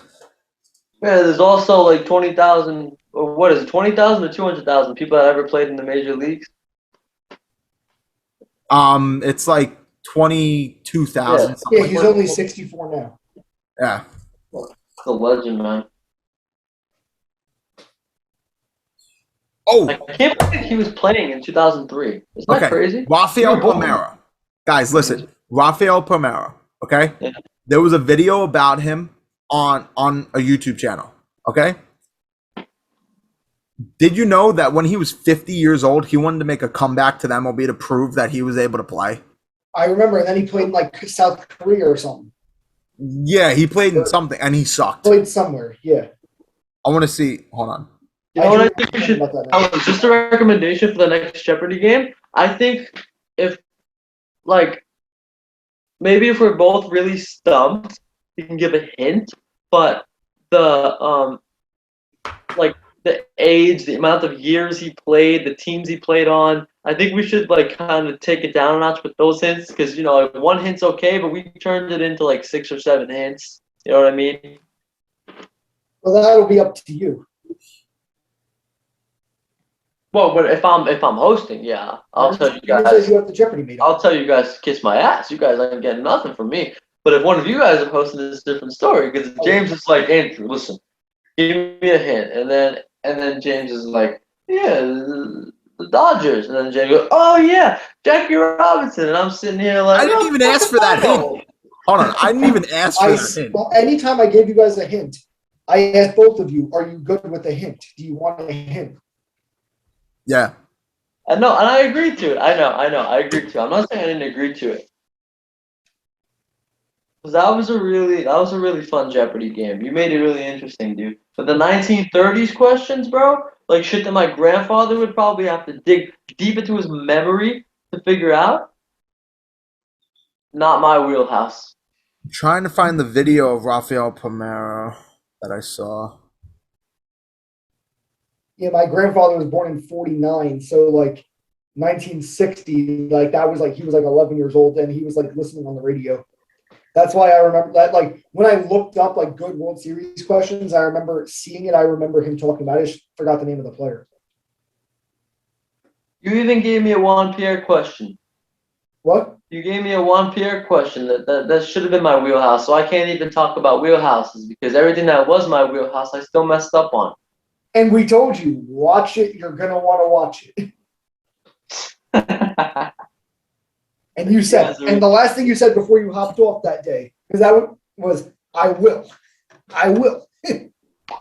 Anyway, well, I just want to put it out there.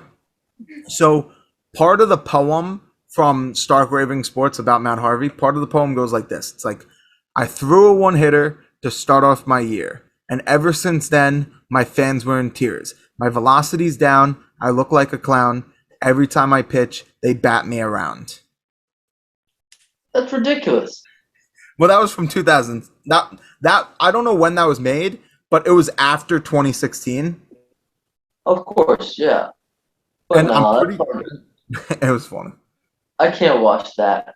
I threw a one-hitter to start off my year. Ever since then, my fans were in tears. I look like a clown. My velocity's down. Every time I pitch, they bat me around.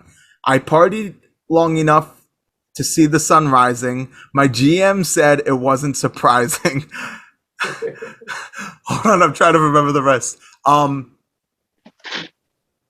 partied long enough to see the sun rising. My GM the next day said it wasn't surprising. My emotions on this situation are all over the place. Like it wouldn't be a good idea for me to watch that video. Um, I can't. I turned down the minors. I can't throw my sliders. It's something like that. There's more like that. And then at the end, it goes, oh, maybe I can get the job at the City Field Shake Shack. At least I'll be cooking up some good sliders there. Unbelievable. Who's the guy who you said did it? It was Stark Raving Sports. It's called a Matt Harvey story, I believe. No, I can't get over that this guy was snorting cocaine in the dugout. I love this team to Oh, I death. see it. Yeah. It's called the look. I see it. I found The it. I Matt found it. Yeah, yeah.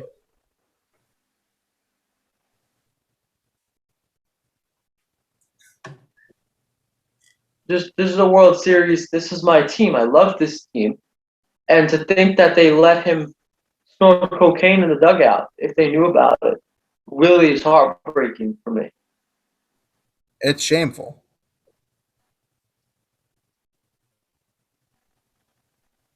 Unbelievable. I want to. Just unbelievable. All right, fellas. All right, this is the video. All right, hold on. Hopefully, listen, Stark Raving Sports, please don't copyright us. Not that it really, matters. We don't really make any money from this yet. All right, so this is how Fraser on here. Let me start making some money. it goes. Hold on. Play screen share it. Oh, I have it recorded. It's like really depth recording. You just really need to listen to it. Yeah, yeah. Tell me if you guys can hear it good. If not, I'll just put it on YouTube. Okay. Yeah, like put a link in the description at the bottom. Yeah, I will do that. Yeah, yeah. I threw a one-hitter to start off my year, and every start after, my fans were in tears. My velocity's down, I look like a clown. Every time through the order, they bat me around. I partied in San Diego long enough to see the sun rising. My GM the next day said it wasn't surprising. I got moved to the bullpen, which got me ever tighter. I turned down the minors, I can't throw my sliders. I continue to refuse to speak to reporters. I continue to refuse to take Mickey's orders. I'm now out of job, moving into a tent out back. But at least now I have a full-time job at the City Field Shake Shack. I mean, at least I'll be cooking up some good sliders there. Yeah, That's terrible. It's not even good. The flow is horrible. Stark Raving Sports is a Met fan too, okay? Yeah, Stark. If you Now ever the best watch Met the video, videos are by the urinating tree. Mate the Mets. No, you know what? Listen, when you said that, it was like, urinating tree. I don't know who the hell that is. I subscribed to them. I literally watched tons of their videos. I didn't know that was their name. Yeah. This whole time. I just go on YouTube. If I see their video, I put it on.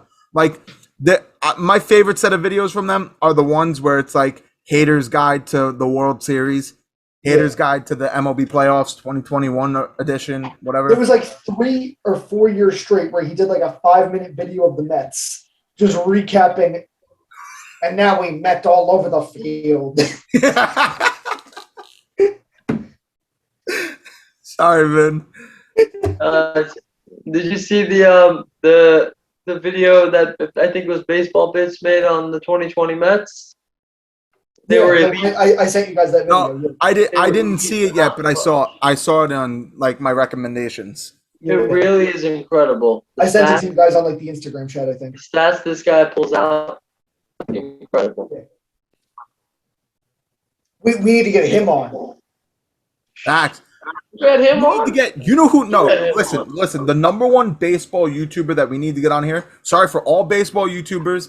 The number one is Foolish Bailey, Foolish Baseball. Him, I love his videos. Foolish Baseball. Yeah, he's awesome. He's awesome. Well, that's the guy who did that video. Yeah. No, that was baseball. I always get them mixed up. That was Baseball Bits. Foolish Yeah, baseball bits is and Foolish is the Zach Baseball are two different Greinke. people. He did the Zach Greinke story. He did the Little League World Series scandal. He did the Josh Donaldson. No, you're thinking if baseball doesn't exist. That's Baseball doesn't exist. You're right. Who's Foolish Baseball then? Foolish Baseball is the guy who did the 2020 Mets video. No, that's Vice Best Baseball Bits. I'm on the page right now. You're right. No, you're right. You're right. Wait, so Baseball Bits is the same guy as Foolish? Yes, Foolish Baseball has baseball bits as like a category for their videos. What's Oh, going on shit. here, man? Foolish Baseball does baseball bits. I Yeah, didn't know that. I thought Yeah, they were that's two right. separate. All right, well, that's what I thought. That's what I thought. But you guys got me all messed up here. No, that's what I thought originally. Foolish Baseball is epic. He's Yeah. epic. I'm thinking For that me, baseball it's- doesn't exist. You're right. And he's But the epic. thing about baseball doesn't exist is that guy wants to remain anonymous. No one knows who he is, so he Oh, wouldn't come yeah. on. Yeah. wait, what? No one knows who he is. He's just, you know his voice, but you've never seen Yeah. his face. He's awesome though. Like the guy, like the main sports YouTubers, it's 5 point vids for for baseball in particular. It's Foolish Baseball. Baseball doesn't exist. Giraffe Neck Mark, Fuzzy. You know what? I have a photo with Giraffe Neck Mark. Maybe we can get him on. I used to watch him all the time when I was like a senior in high school and like a freshman in college. Hmm. And then I just kind of like stopped. I feel like it is stuff. Not that it got old, but it's been the same shit for like 4 years. I feel like. Yeah, Like I used to religiously watch his videos for like 2-3 years. he's literally like Fuzzy, just Met fan instead of in. Yeah, exactly. Yeah, yeah. Well, they're friends. They've done videos together. Oh I yeah. like John Boy. Yeah. What? I don't like John Boy for some reason. Oh, John I Boy is like, a freaking god, I like I his like John Boy. videos. I like his videos. and he's a Yankee fan too. He's a god. He's also good at blitzball. Yeah. He's in a tournament right now for $10,000. I know his videos are iconic, but he's okay. He's okay. Yeah. Okay. That's a biased Met fan speaking. You're like Giraffe Neck Mark when he said that the Mets were going to beat the Yankees in the World What I Series. really like about Urinating Tree is like he's a Steelers fan, but he shits on the Steelers. Like every time the Steelers lose, he's got like a hater's guide for it. Listen, you should have seen me in like 2019 and 2019 and 2020 with the Red Sox. I was shitting on them all the time. Like, this team fucking sucks. We're going to go back to another 86-year drought. We're never going to win a fucking World Series again. You're out of your We're mind, bro. Like, I literally was saying that throughout both those seasons. Chris Sale, every single start that he had in 2019 before he got injured, I was like, this is it. We're paying him $30 fucking million for nothing. What the fuck? I was like, this is the new David fucking Price. Every single one of his starts. So He didn't win a World Series. He did win a World Series for them, didn't he? what? Didn't he win a World Series for them? Both of them. Chris Sale and David Price. Yeah, well, David Price won the one in 13, Sale 18. No, he didn't. Wait. He didn't win in 13. We didn't sign him until 15 or 16. Price? Price, yeah, we didn't Oh, find. yeah. But yeah, Yeah. Price was a Tiger at that time. Yeah, I believe, or a Ray, whatever. Ray? Yeah, he was He a was Ray, either- then a Blue Jay. Yeah, yeah. He was a Ray, Blue Jay, A Tiger. Tiger in between. He wasn't a twin. Tiger. Yeah, he was a Tiger. Yeah. Yeah. Yeah, he was a Ray, Blue Jay, Tiger, Red Sox, and now Dodger. Yeah.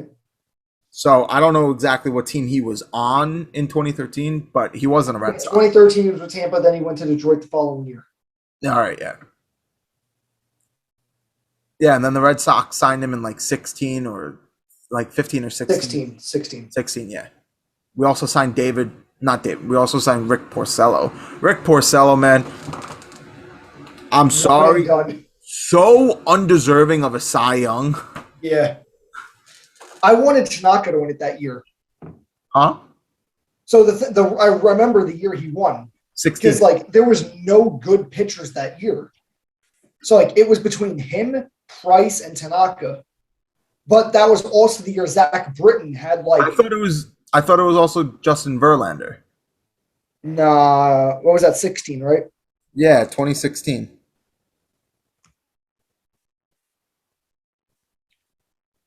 It was Anibal, Sanchez, Justin Verlander, Tanaka, Kluber, Porcello. Okay, so Yeah, I meant Verlander, not Price. Price was the year before with Keuchel. Yeah, so yeah, that there was no good pitchers that year. Like Tanaka was good, Porcello was good, Kluber was good, Verlander was good, and Sanchez was good. But that was the year that Britain went like 47 for 47 with like one run given up. So like that was the year it was like, okay, is this the year that a reliever's finally going to win? Because Zach Britton was absolutely amazing, and there were just no good. There was no one outstanding starter. Listen, unpopular opinion: relievers don't deserve Cy Young awards. They shouldn't win them. I agree. Because, like, they have the reliever of the year award. That's their award. Well, you have the Mariano Rivera award for the AL and the Trevor Hoffman award for the NL. Yeah. Which in reliever of the That's the reliever of the year. Yeah, for the each. Those are their awards. Yeah. Keep it like that. Don't. Yeah, I agree. I don't like it. That's another thing. You know what I hated back in 2018? A pitcher winning MVP? No. I think pitchers can win MVPs because MVPs is for the best player in the league. Right. Yeah. Yeah, Cy Young should be for the best starter in the league. Yeah. Anyway, what I hated was JD Martinez winning the DH, winning the Silver Slugger for left field and DH. He won it twice? Yes. That's weird. Well, I know they should have, what I've been saying they should have is a utility Gold Glove. Like a guy like LeMay who plays first, second, and third at like almost a Gold Glove position in all three. Yeah. Because obviously he can't win the Gold Glove for second base if he only plays 60 games there. But if he plays a full season over three positions, like I think they should have a utility Gold Glove. Vinny, what are your thoughts? I agree. Yeah, I really do. Because there are guys who are talented in multiple different spots, but can never realistically win a Gold Glove. Yeah. I really do. But with the Cy Young award going to a reliever, of course, I think the reliever should have their own awards. They should be appreciated as a reliever, and they should each have their award while a starter has his award. Yeah. But at the same time, if the reliever, in a very rare case, is genuinely better the entire year than any starter, then the reliever should get the Cy Young. Unless they change the wording of the award to most valuable pitcher or whatever. I'm gonna go to starting pitcher. Well, I think it would make sense though because Cy Young was a starter. Rivera and Hoffman were relievers. For relievers, exactly. Yes. Okay, guys, I'm gonna share my screen real quick, and I'm gonna show you. Look, like I'm not joking. Like he literally won 2 Cy Youngs in one. Two. Look, see. Silver Slugger. Silver Slugger. That's ridiculous. That's incredible. Is he the only guy to ever do that? I would imagine. I believe so. Yeah. Look. So wait. Go to his. Yeah, check that too. But I want to see how many games he played each position. Yeah. So he. Imagine if he played. Even if he played 80 games at each position, that's not enough. If that's enough for him to win the Silver Slugger in each position, it shouldn't even be enough for him to win one. See, look, outfield, DH, outfield, DH, outfield, DH. That's unbelievable. Now, even if he played like 80 games at each position, there probably wasn't like a DH that year that was like ridiculous, but I'm pretty sure you could have given a third outfielder a Silver Slugger. Look, listen, you're telling me that Nelson Cruz probably wasn't good enough? 37 bombs. Oh, yeah.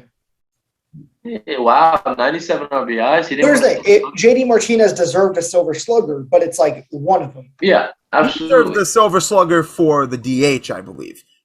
So not Nelson Cruz. What? So not Nelson Cruz. Yeah, not Nelson Cruz. Okay. Yeah, I'm saying you could have found a third outfielder. Because, look, Martinez in 18... Let me find it. Martinez in 18... played the majority of his games as a DH. Right. He only played 57 games in the outfield. Yeah. He only played 32 at left field. Well, actually, no. The Silver Slugger is that doesn't go by position. Wait, what? No, it does. But for Gold Glove, there's a left field, center field, and right field Gold Glove. But for Silver Slugger, there's just 3 outfield Silver Sluggers. Yeah. Yeah. Which I kind of think is like stupid. I think it makes sense because if you're a guy who splits time between left field and right field, does it really matter for how you hit? Yeah, I guess. But then, like, you could say the same thing for Golden Gloves with them. No, because you're actually playing the position. Well, yeah, but no. What I mean is, like, you could split time between right field and left field. Well, the reason they don't have 3 outfield Gold Gloves is because it would go to 3 center fielders every time. Not every time, but realistically, Yeah, I guess. the best outfielder defensively on every team would be their center fielder. So they don't want, like, they feel like for hitting, outfield is outfield, but for fielding, Okay, but then it's you can make the specialized. same. You can make the same argument this way. It will probably, most likely, not go to a center fielder for hitting. What, the silver slugger? Oh, yeah, silver sluggers. Like, unless if you're That's like, not true. unless You if can be you're the Trout.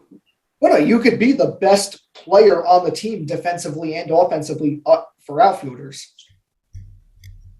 No, but The Silver all right, Slugger is only offense. the argument that I'm saying is typically center fielders are not good hitters as much as the Well- other outfield positions. Yeah. Well, not power hitters necessarily, but they could still be good hitters, you know? Yeah, but the Silver Slugger award typically goes to the better power hitter in does. general Yeah. context. Kinda. So you think the silver slugger should be specialized left center right field? If you're going to do that for Golden Glove, then you got to do that for Silver Slugger. Okay, I agree. Absolutely agree. It's Yeah. either got to be one way or the other. Well, they used to have Gold Glove just for outfielders, but then there was just Yeah. 3 center fielders winning it every year. So that's why they changed it.